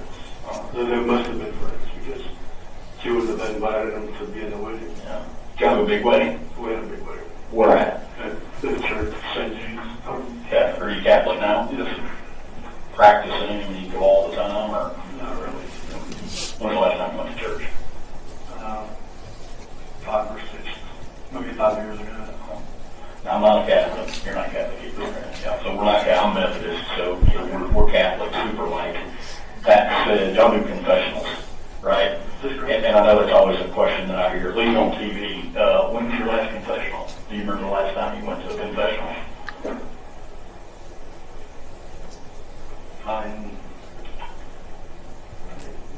94. Back in Beaumont, I guess, right? Right, with Father Delia. Oh, okay. Is he your ex-wife's 10, or is that just a big name over there? He's 10. So you're talking to the defendant and you ask him when was the last time he went to confessional. Yes. And he told you that the last time he went to confessional was in 93 or 94. Yes, sir. And Catherine Edwards was murdered in 95? Yes. Proceed. Oh, okay. Okay. So he's a Catholic priest. That's correct. Gotcha. I think he's in Orange, Texas now. That sounds very familiar. Yeah. Would he be pretty old, or was he a young priest? I last time I saw him, he did my mom's funeral. Okay. And that was 2000. He did my son's funeral. Okay. So, what am I missing? You know, we're looking for connections. We're looking for how you would have known Catherine. That the way. Just the way. So, yeah. Well, the detectives back in the day, they focused on people that were in her immediate life, people that she was dating. And, you know, she was a teacher, so they focused on a lot of teachers, interviewed a whole bunch of people, and boyfriends, ex-boyfriends, things like that. But they really just kind of stayed focused, I guess, around those people that were close to life, almost like her generation. You know, but they didn't really go back into her college years or her high school years. And, you know, it's kind of stumbled across you in her life. We were going through the funeral registry where you sign in at the funeral, and we stumbled across her wife's name and started digging around because the family actually sat down years ago. And, you know, this person works with dad, this person went to high school with us, that kind of stuff, and started deep diving into those things, trying to find people later and see if they had anything that would lead us. You can go to the funeral? No. That's right. I didn't even know. Right, sir. You're living in Houston at the time, right? Yes, sir. Right. And that's just kind of how we stumbled into where we're at. And fortunately, people we work for will send us around to talk to people, trying to solve the case. I understand. Not knowing, I mean, not even knowing that she died, my next question to you would be, like, who do you think could do something like this? Who would have killed her? But you didn't even know until we told you today that she was not with us anymore. Right. No, I have no idea. Because your only contact was at the wedding. Y'all never went to, like, dinner with your wife and her, you know. Was she married? Not that I remember. She wasn't married. Okay. So no, like, dinner parties at your house that she would have came to. Not that I can recall. Allison got married years after that. Did you go to Allison's wedding? No. Did you go to Diane's with her wedding? I couldn't tell you. So what year did you and Diane split? We got married in 82, so we 93. We split up. I'm sorry, I think that Allison got married after that. So we split up Super Bowl Sunday. Oh, okay. Tell us about that. That's pretty, you remember that pretty well. Well, it was the Dallas Cowboys were playing. In 1993. Yes, sir. Yeah. I remember. Last time we won. I remember. Yeah, they, I had cheated on my wife. Oh. And she taught you or whatever it came to.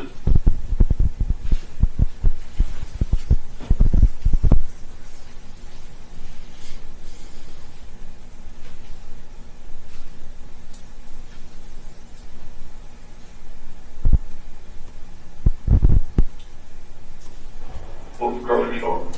Used to be Giant Foods on Gilm Circle. Across the way, down in Fort Othram? We done it right there. There's like a filter. There's a longer. Okay. There's a park across the street from the store. They had razor wire across the ceiling. And that was 40 years ago.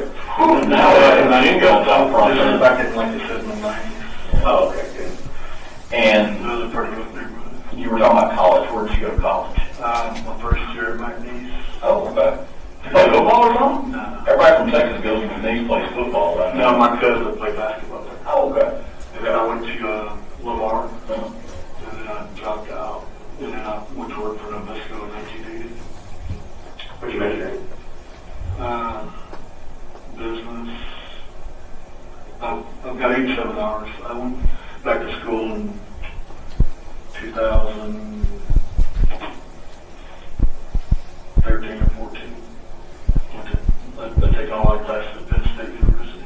Okay. You get like an associate's degree, and that's more hours than an associate. I've got 87 hours right now. Okay. You still attending now, then?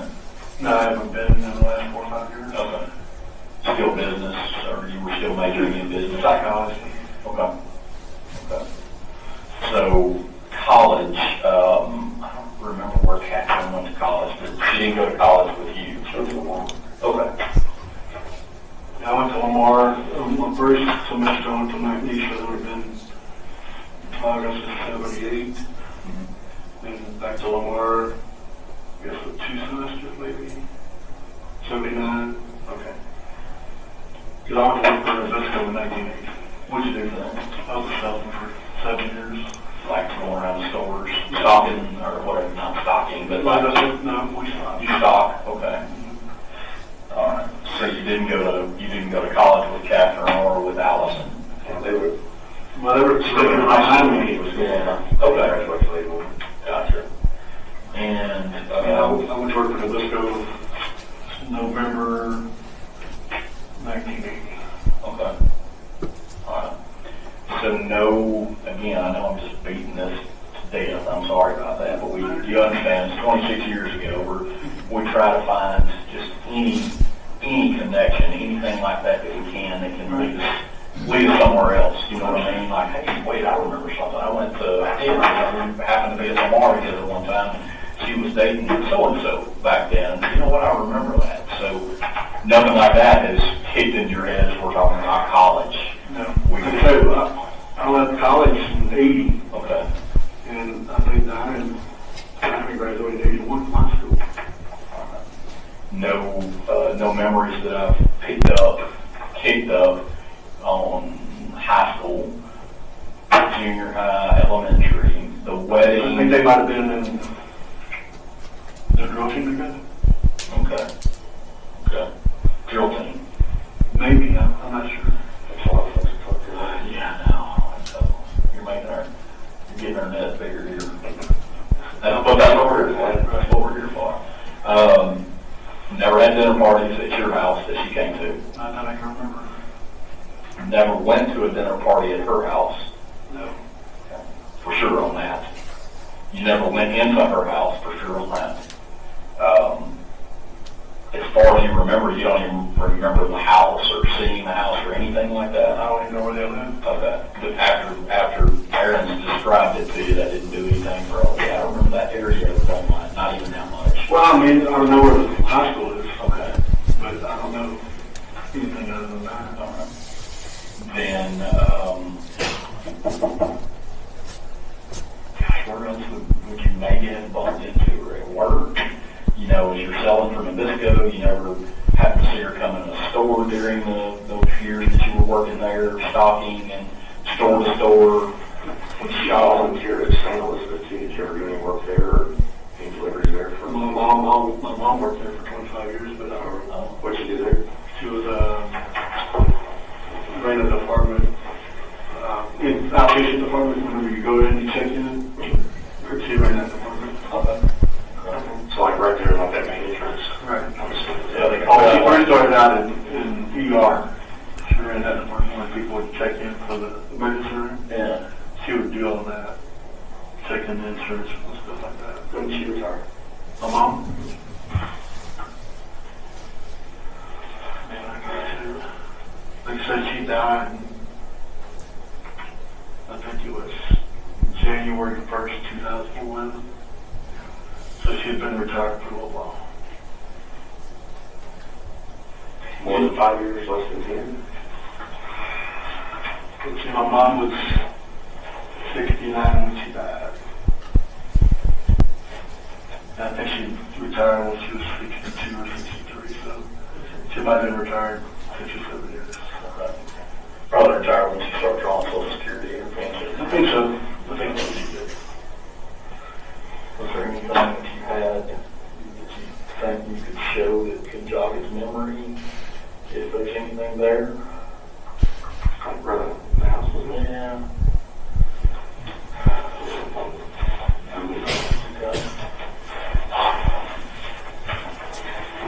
Do you remember what she looked like? Yeah, I guess that's right. Yeah, that's her? I guess, or your sister. Right.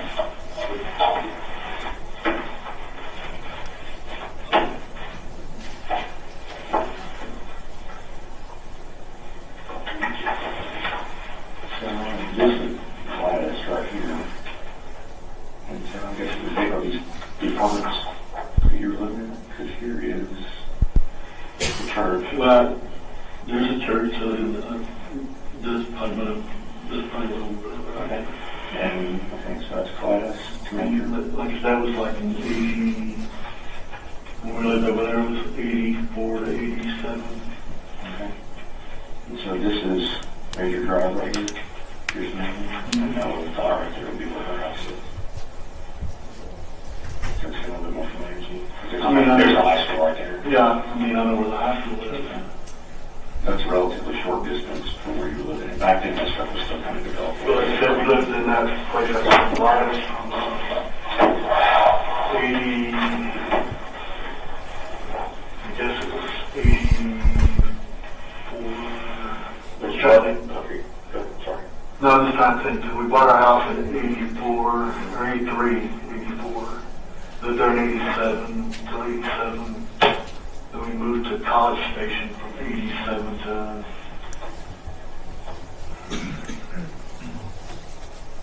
I guess about 89 or 90. And that's where we moved back in 1990. That's where we moved to those apartments with our antiques. Okay. So it was 90? I think so. And how long? I mean, that's a long time ago. Oh, I get it. And how long do you think you lived there? Until we got divorced.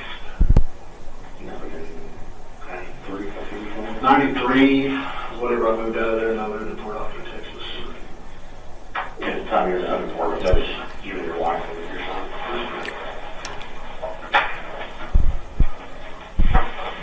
Excuse me. Do you remember at your wedding, did you like give a hug to the bridesmaids? How many were there? I think I had my brother, Larry, Rick,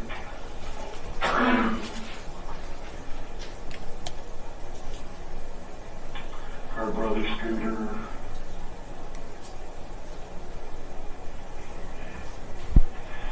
Might have been 6 of us. I don't know. So 6 girls.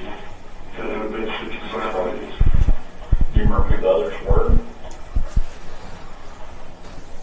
Her sister, maybe her 2 sisters. Maybe Beverly. Probably. Beverly, So that's 4 or 5. yeah. Who was the maid on her sister? You said It might have been Ann. She had 2 sisters, Ann and Catherine. I'm sorry, you said Catherine? Kathy. Yeah. Her last name was Dahlia. Well, Ann is now Anderson, I think it is. She lives in Houston. So you don't remember giving them a hug? No touching? I mean, That was 1981. Yeah, 1982. 82. I keep thinking 81 for whatever. January 10th, 82. Okay. And never went to the house. Did you know where the house? You was looking at it on a map here. Never had dinner parties. Did y'all go out and dance or anything? Not you and Catherine, but you and your wife. Were y'all dancers or partiers? Or what was the club back in the bars back then? Don't even remember what they were. The Palace. Yeah, they had the Palace. They had the Keg. Never heard of that one. The Keg was over on Lamar University. Yeah, okay. When I was in college, we used to go to the Cactus Lounge. There was no railroad. Railroad Avenue, close to where the old wine gardens used to be. Waiting for your time, waiting for my time. Yeah.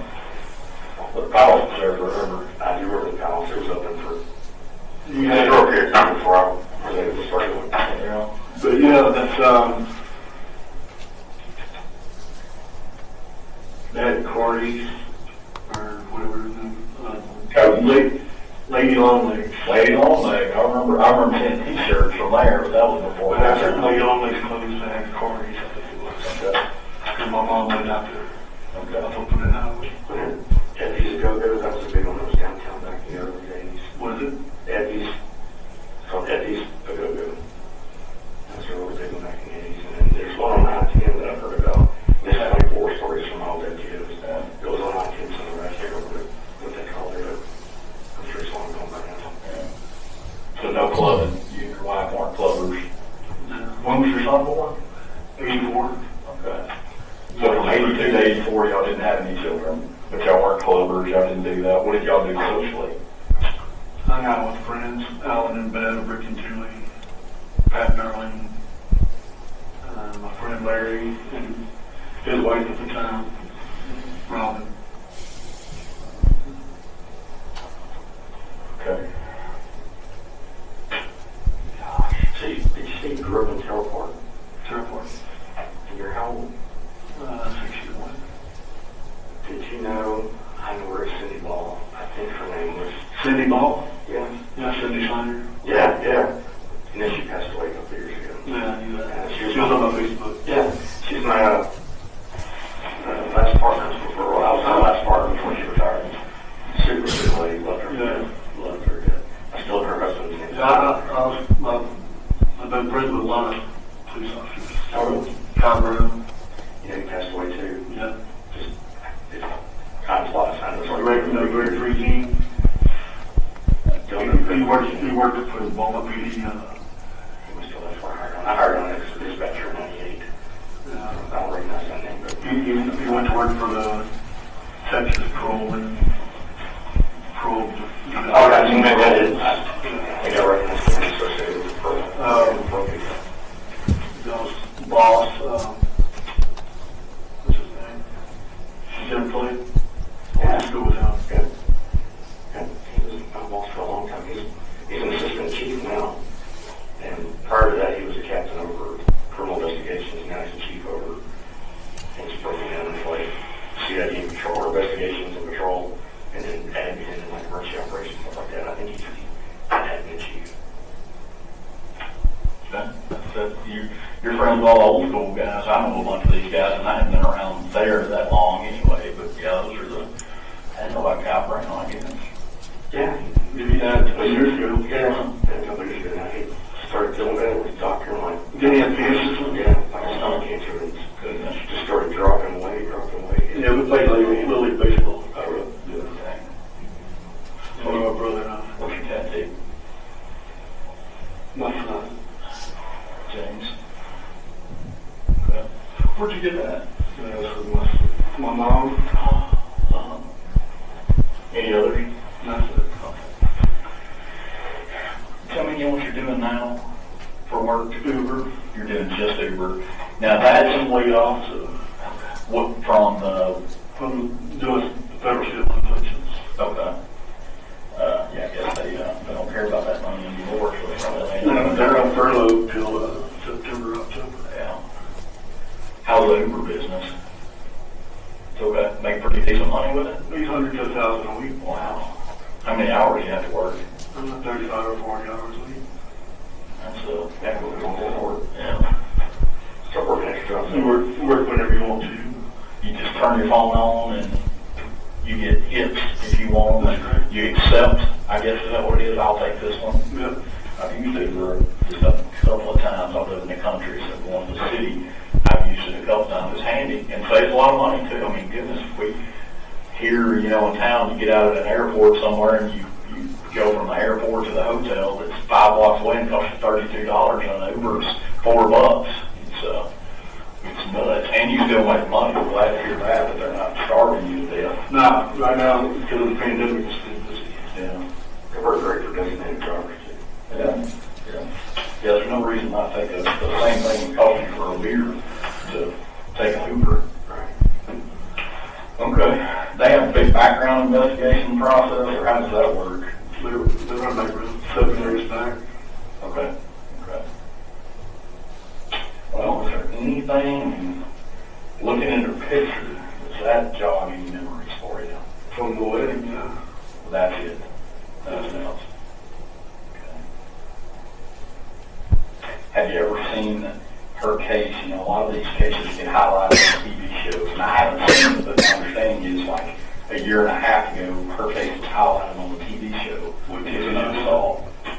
How many? There's so many now. Yeah. True crime is such a pop culture thing now. What's the lady's name? Pretty blonde-headed lady. She has one. She's the more lady? Katie. Not Katie. Oh, it's Jane Pauley. That's not it either. Katie Kirk. Not Katie Kirk. Let's see her face. Paula Vaughn. Paula Vaughn has a big one that's a cold case. They call it How It Happened, or Yeah, I didn't know that. never see that. Do you watch any cold case shows? What's the first 48 hours? Okay. Well, those aren't cold. Those have to be solved within 4 days to make a good show up. Right. I was like once, but yeah, they got the negative clock. They go past that 48. Yeah. That's reality right there. Yeah, that is true. One of the, so there's nothing, there's absolutely nothing that's jogged your memory. The only time you ever really remember seeing her after high school years would have been at your wedding. Never went to a dinner party with her.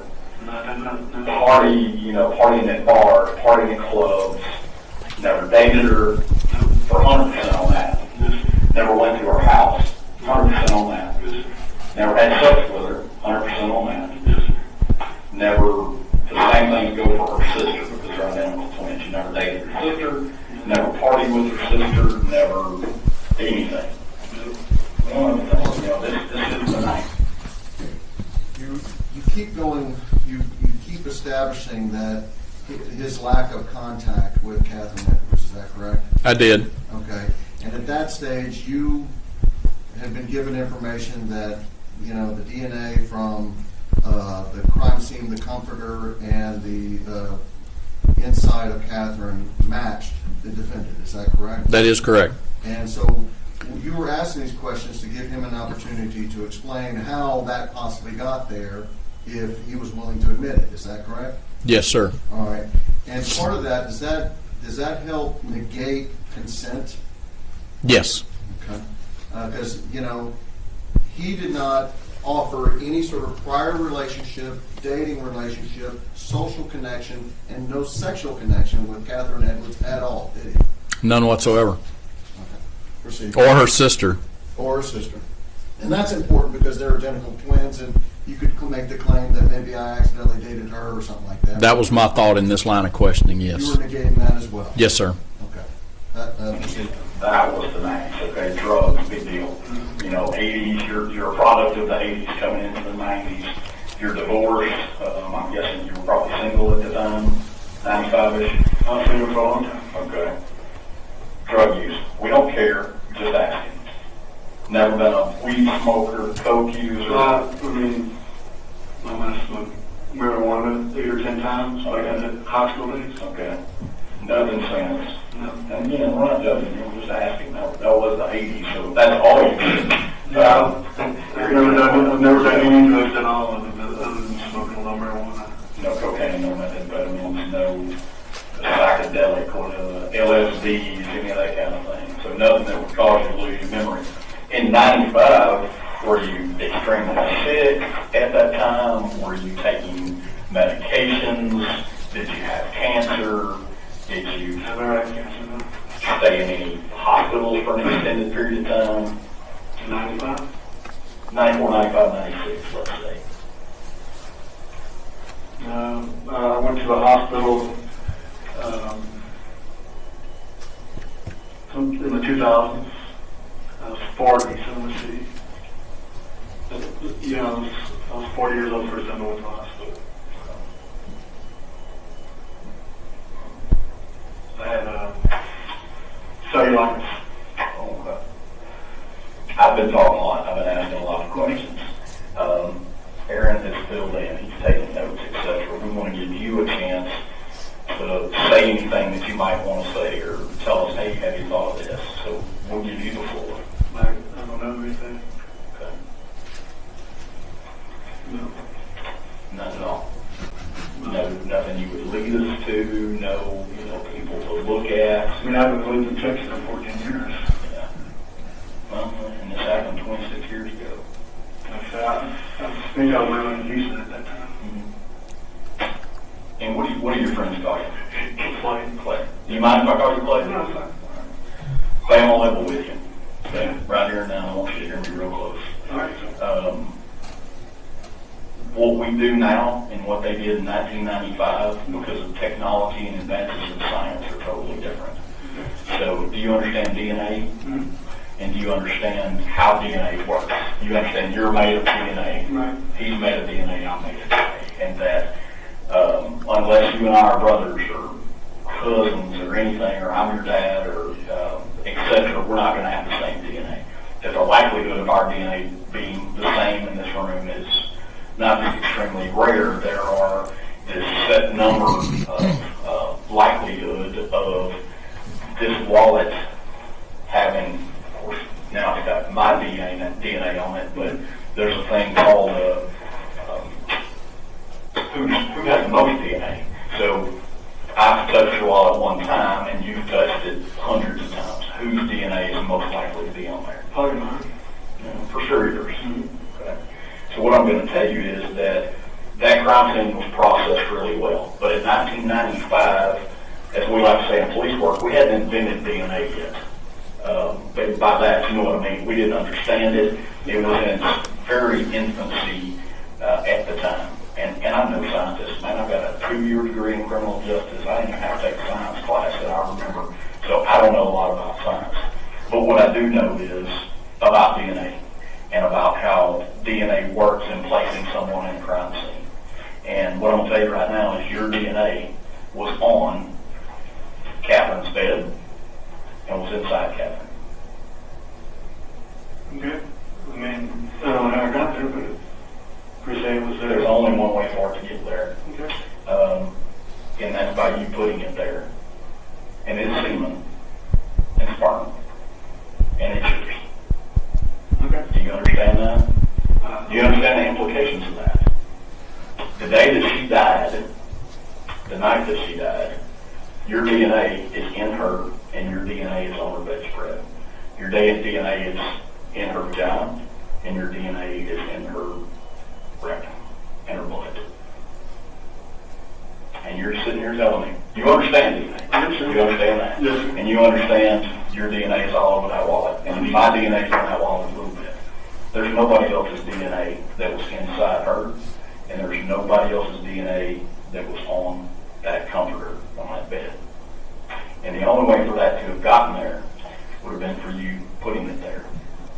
Now, I don't want you to say anything right this second. I want you to think about the next words that come out of your mouth. I want you to think very hard about that. You're a smart guy. There's no doubt about it.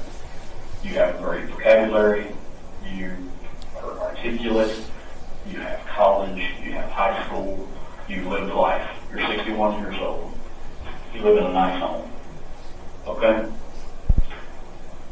Your DNA is in her. Your DNA is on her bed. That got there one way. We know how it got there, as in who put it there, and that's you.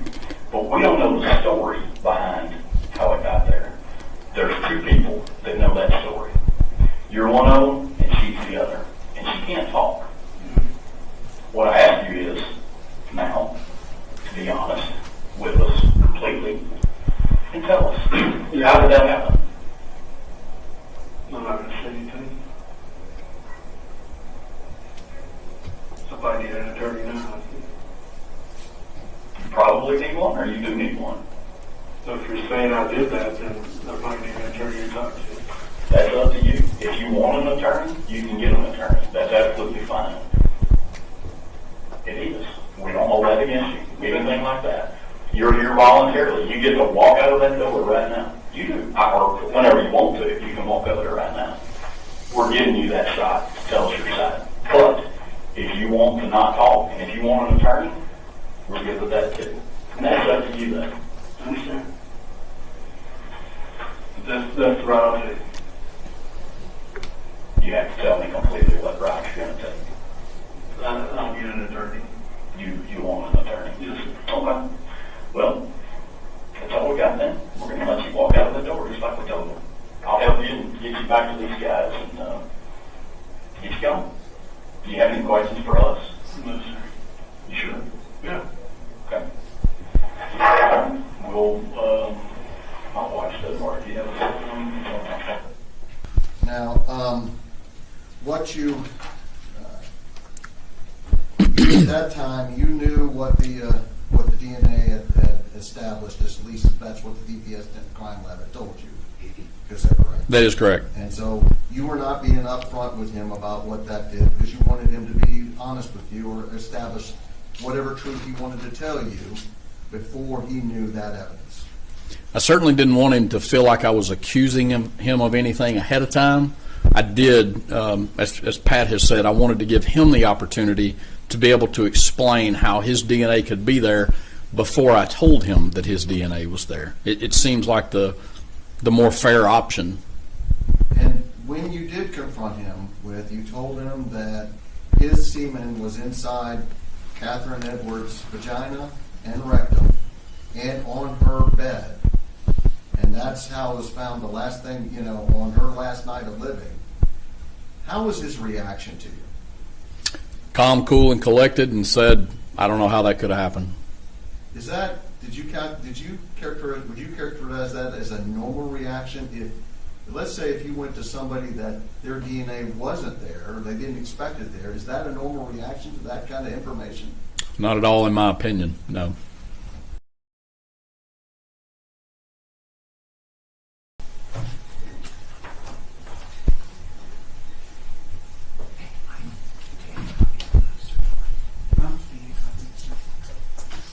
Raise your right hand, please, sir. Do you solemnly swear or affirm that the testimony that you are about to give shall be the truth, the whole truth, and nothing but the truth? So help you God. And please have a seat. Thank you.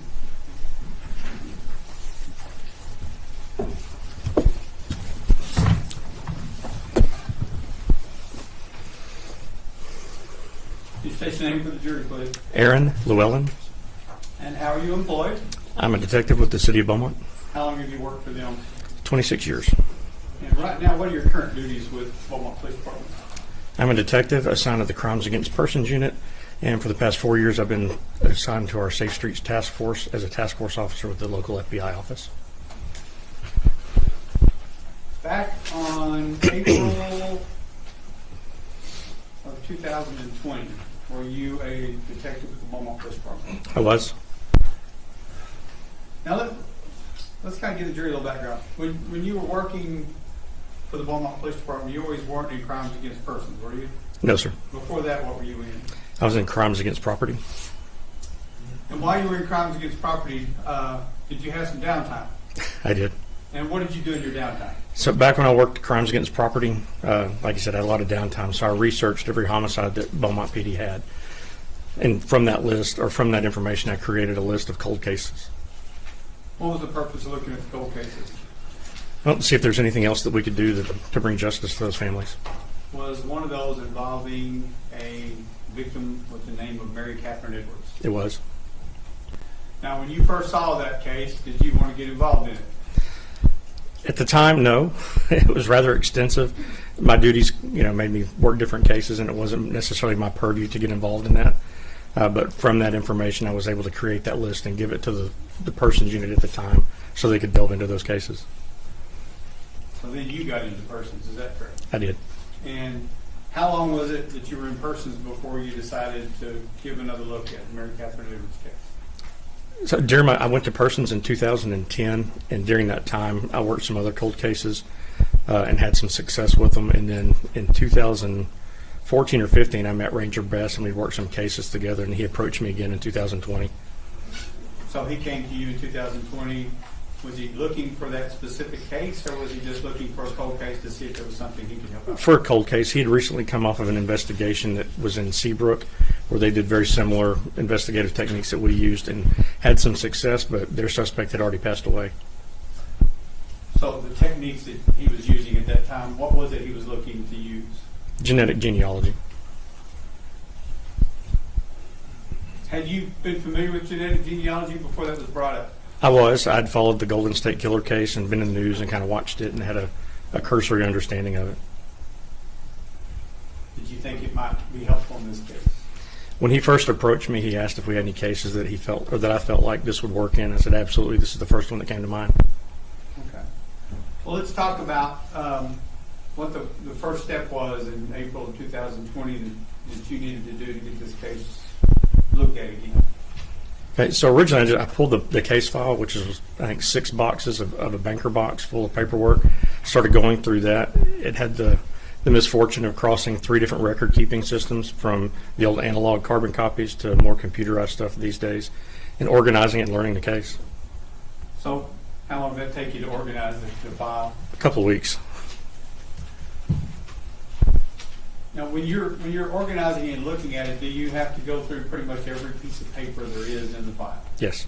And just about every property record there is? Yes. And did you determine what evidence was left over from this case that might be kind of beneficial to looking at? Yes.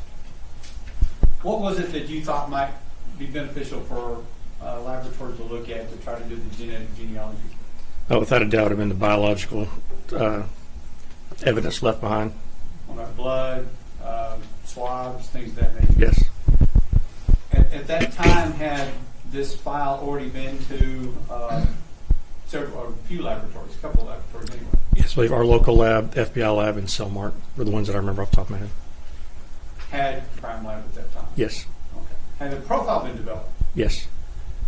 So looking at what you had, did y'all approach Othram? Yes. How do you approach Othram? Do you just call and do you have to go through an application process?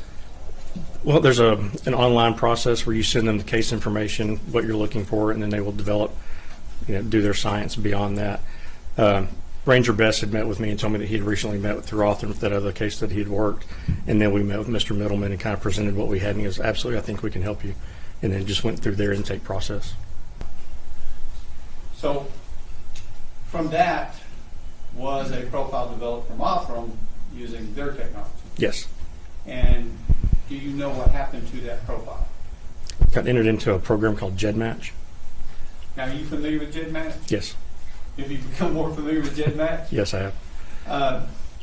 We've heard the description of GEDmatch. Were some names given of the GEDmatch that were potential matches to, or not matches, but potential family members of the biologicals that were from the crime scene? Yes, we were given some distant relatives that were related to the biological sample, and it was a jumping off point to start our investigation. When this first started, excuse me, I was given the names and started working the genealogy myself. I'm kind of a visual learner, so when it grew beyond my computer screen, it was a little bit confusing to me. My wife had already had some experience with working genealogy and things like that, so it quickly became a moment of, okay, move over, Junior, let me help. So she would start helping me work this tree, and in between that, she would come up with names, and I would help her do the research, checking death records or open source records and different databases that we had access to. What about if we needed to have somebody swabbed to be tested? What was your duty then? Well, once we came up with a potential target, and I mean a target by somebody that might be closer related to our suspect, myself and Ranger Best would travel the state and go knock on people's doors and try and talk them out of their DNA. So doing that, do you remember about how many people y'all talked to try to get DNA from? We got around 40 samples. Some of them were direct buccal swabs. Some of them were people who had already tested through the other commercial genealogy companies, and they provided us with their digital kit. Okay. At some point, did the research just become Tina and Sheriff? Yes. And how long was that before a suspect was discovered? 87 days. And in that 87 days, were you out getting buccal swabs and doing research for them? Yes. Were you kind of like the hands and feet? Yes. So at one point, you get a profile that is a close relative of the suspect. Is that right? I won't say it was necessarily a close relative, but it was a relative that was able to eliminate the rest of the family line and give us a potential of two brothers. So looking at both brothers, looking at where they're living, their past, everything else, did you focus in on one individual? We did. And who was that? Clayton Foreman. And do you see Clayton Foreman in the courtroom? I do. Can you point to him, describe an article of clothing he's wearing? It's the man at the defense table wearing the blue shirt. Record reflect he's identified the defendant? Yes, it will. So when a suspect was developed, what was your first thought in how to get the next step to try to figure out if you had the right person? Behind our research of Mr. Foreman, we knew that he didn't live in Texas. So through my position at the FBI, I sent what's known as a lead to the Cincinnati field office, and for them to basically do a trash run. Okay. Let's explain what a trash run is. What is a trash run? Once somebody puts their trash out to the curb, it becomes basically public domain. We have the ability to seize that for evidentiary purposes. Okay. You're starting to speed up again. If I can hear it, I know she's having trouble typing it. So trash run, somebody leaves the trash out, somebody goes by, one of the officers goes by and takes the trash. Is that Correct. And you're trying to gather evidence. Yes. Okay. Was that done in this case? It was. And that trash run, who ran that trash run? I don't remember the detective's name off the top of my head. It was somebody from the Reynoldsburg Police Department. Yes. I want to say it started with a G, Grimmel or something along those lines. Maybe. Gamble? There you go. Okay. Now, when they went, did they take a couple of bags, and then did you eventually get those bags? I did. How did you get them? They were sent to the local FBI office. And contained in those bags, were there some things like dental floss, forks, spoons, things that you can get DNA, possible DNA off of? Yes. In order. 113A. What does 113A say it is? Hair trash pull. Okay, so that's that black and gray hair, is that correct? Yes, sir. And 113B, what is that? Fork trash pull. Okay.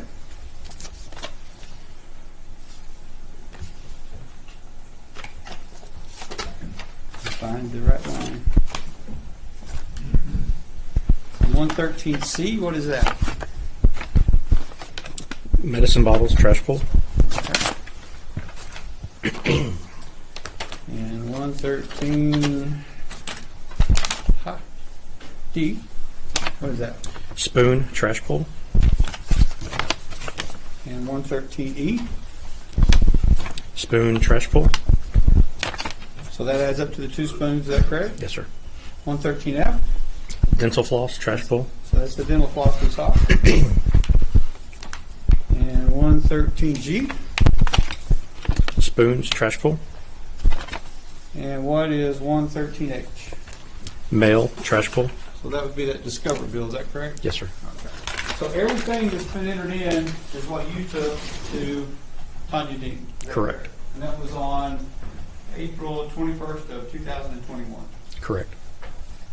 Now, when you took them, when you got them, did you place them in those envelopes and seal them up, or did somebody else? Somebody else did. Were they sealed when you got them? Were they sealed when you took them? Yes.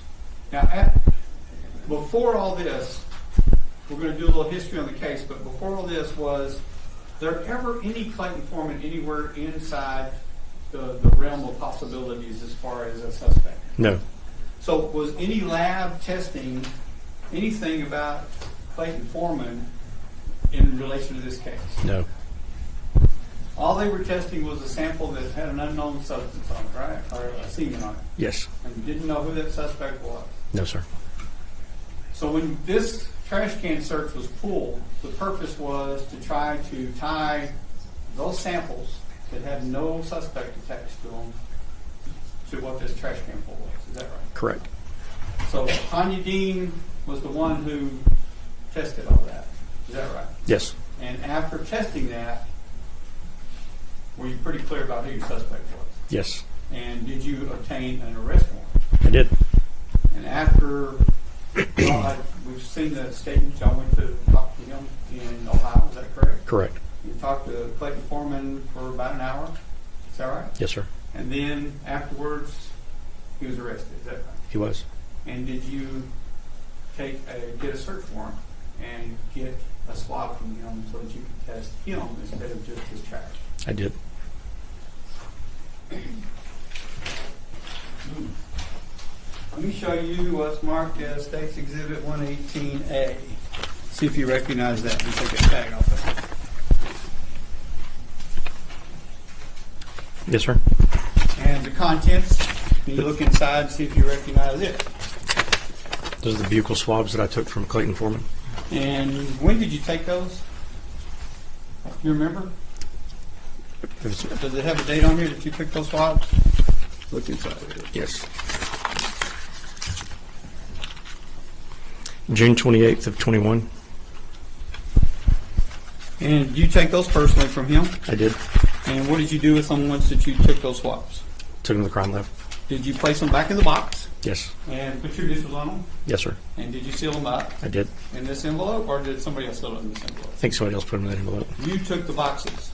Yes. And so with the boxes closed, you drove them straight to the Houston Crime Lab. Yes. Is that correct? And did you turn them into Tanya D? I turned them into the intake at the DPS lab. Okay. So when you took those, did you also take some blood from the victim with you? Yes. Let me show you what's marked 34C. That appears to be the victim's blood that you took with you to the crime lab. Yes. And looking at State's Exhibit 153, you recognize that document. I do. What is that document? It's the lab submittal to DPS Houston's lab for the buccal swabs and victim's blood. And that's the same that you just identified in State's Exhibits 34C and the contents of 118A. Is that right? Correct. You took those to the crime lab, and is this your handwriting that filled this form out? Yes, sir. And your signature on it? Yes, sir. On the date you took it? Correct. Cedar States 153. No objection, states 150. Submitted. Now, this blood that you got in, did you get it from Beaumont Police Department to take to the Houston Crime Lab? Yes. And was it being stored there in the Beaumont Police Department in a sealed condition? It was. And so when you took it and dropped it off in a sealed condition. Is that correct? Correct. Now, they wouldn't accept it if it wasn't in a sealed condition. Is that right? Correct. Later on, let's just go back and do a little history first. Then we'll get to the present day. When you first picked this up and started looking at it, did you go through the investigation that was conducted? I did. And I think you put in your paperwork that it was an exhaustive investigation, right? It was. What do you mean by exhaustive investigation? During the early days of this investigation, the detectives focused on Catherine's inner circle, trying to develop a suspect. As time passed and those leads ran out, they started kind of expanding their net, trying to find other people to develop other suspects or leads to help solve this case. And that list of people grew and grew and grew to the point where they would even contact not local agencies, but neighboring agencies that may have a similar crime, and then contact those agencies to send them their lab numbers so they could compare the DNA in those cases as well. Well, you're working in your experience as a detective. When you have a murder and sexual assault such as this, is it normal to focus on people close to it? Yes. Just kind of see who's close and who has access to it, right? Correct. And is it okay to expand it out to even people that are around the area that are like acquaintances, be a little bit further out from the inner circle? Yes. How far do you expand it? As far as you need to? Until the leads quit running out. You know, they worked on so many leads in the early days of people that came into contact with Catherine, either socially or professionally, even going back years to contact people that she knew from school and things like that. Were they even at the point where they were checking out rumors? Yes. I mean, they checked every little thing they could think of, right? Yes. They even tested people, didn't they, for DNA? They did. About how many people do you remember them, or did you notice in the investigation testing for DNA to rule them out? There are around 30 different people that gave samples of either hair or blood or buccal swabs to compare to the evidence. That's a lot of people. It is. In a way, does it help when you pick it up as a cold case to see that they've eliminated a lot of people through DNA? It did. This case, it wasn't that they failed to solve it. They just found 30 some odd people who weren't the suspect. And because they were so exhaustive and laid a foundation of investigative work, that we could really use that as a jumping off point rather than trying to reinvent the wheel. Matter of fact, you found one person that they couldn't test because it was deceased, right, by the name of Hebert? Correct. And how did you resolve that problem? We found Denise and got her to do a DNA sample to do genetic genealogy on and cleared him. Okay. So we cleared those 30 people, and then when we got to the family members and did the genealogy, we cleared how many more people? Around 40. So all these people that were tested by cleared, and then as they were cleared, it started pointing towards one person, didn't it? Correct. Now, did you also look and see if there were any ties as far as knowing the person or being around the person who is deceased, or having any social connection with this person who is in Ohio? Yes. And did you find out that there were some ties to Clayton Foreman with the victim, in this case, Mary Catherine Edwards? I did. What were the ties that you remember? They attended high school together, and Catherine and her sister Allison were also in his first wedding, his bridesmaids. Now, did you check to see if they'd had any other social interactions between the time of them going to high school until the time that you found him in Ohio? I did. And what did you discover? Originally, I spoke with Allison, and she told me that they knew them from high school and that they were in the wedding, and that was the limited experience or their contact. I also went through all the different case file and found a box that had been taken from the crime scene, and it was, I guess, memorabilia of Catherine's, letters, journals, birthday cards, just a whole bunch of stuff that she kept throughout the years as memories. And I went through that looking for any reference to Clayton Foreman. And did you find any? I found one letter with the name of Clay in it that was from his first wife, Diana, prior to their wedding, to Catherine, and just mentioned him in passing. There was no other mention of him in any of the journals, diaries, or cards or anything. So the fact that they did not have any social interactions, the fact that she doesn't mention having any contact with him, and him denying any contact, is there any reason other than the crime itself for his DNA to be with her, in her, or on her bedspread? No, there's not.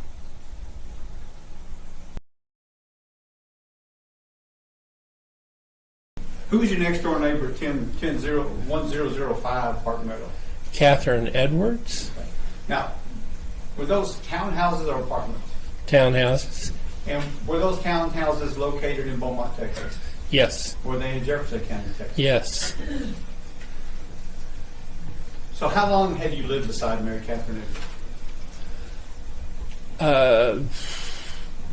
I think I'd been in there 5-6 years. My wife had been in there 5 or 6 years before me. Okay. And how long had Catherine been there? She was a tenant of our association president, and she and her sister had been there 3-4 years, maybe longer.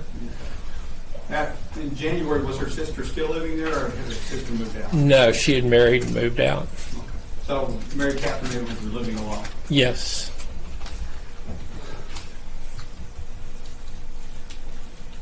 How well did you know Catherine? As neighbors, as seen in the front yard, she had a dog, Maggie, and we had 2 dogs, and we would take them out, and the dogs would play together, and we would stand there and talk. She nice person? As sweet as you could be. Did you know what she did for a living? I believe she was a teacher. Now, during the time that you lived next to her, can you remember any disturbances other than this incident? Well, there was always something happening on our street. Yes, sir. As far as, people coming and going. Yes, sir. I'm talking about Mary Catherine Edwards. Not really, no. So let's talk about January 13th, 1995, or January 14th, early morning hours. Who was at your townhouse? My wife, Deborah, and I. Okay. Was there anybody staying with you? I think Charlie Wick was, W-I-C-H. Did he have a son that was staying with you? Matthew? I couldn't tell you right now whether Matthew was with us at that time or not. Okay. He came and he went. Okay. That morning, early morning hours, did you hear something that caused you to wake up? Yes. Do you recall what it was that you heard? Oh, may I just say it in my words? Sure. Deborah was laying there beside me, and I was closest to the Catherine's wall. And about 1:30, 2 o'clock, we just sat up in the bed, and we both found ourselves looking at the wall. Why were you looking at the wall? We both heard 2 or 3 thumps, boom, boom, boom, not real loud, not enough, and it didn't continue where we would go knock on her door. Well, do you remember back in January 14th when you gave a statement to the police department? We gave it many, many times. We had, but yes, Okay. Did you remember signing a written statement? I did. Okay. Do you remember that written statement telling Detective Bowles that that this continued, the noises against the wall continued for 60 to 90 seconds? Do I remember that? No. Other than reading it in my statement? No. So would you have told Detective Bowles that if it wasn't true at the time? No, I would not have. Okay. So at that time, you remembered, and January 14th, would you remember it been better than it is today of the incident? Yes, sir. Okay. So back then, when you told the detective it happened, it occurred for 60 to 90 seconds, that's a pretty good stretch of time, isn't it? Yes. And you said that it was coming against the wall. Did it sound like somebody was kicking the wall? Not that wall. Okay, what wall? Oh, a wall? A wall. Okay, you couldn't tell. It wasn't exactly that wall, but it was a wall. Yes. And so this went on for a little while. Did you hear anything else, like any screams or anything of that nature? No, sir.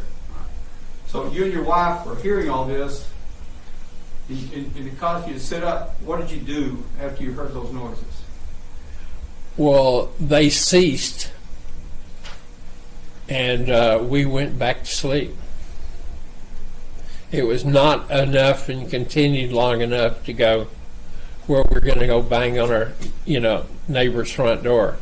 Thank you for watching part 1 of this 3-part trial series. I will be downloading part 2 shortly.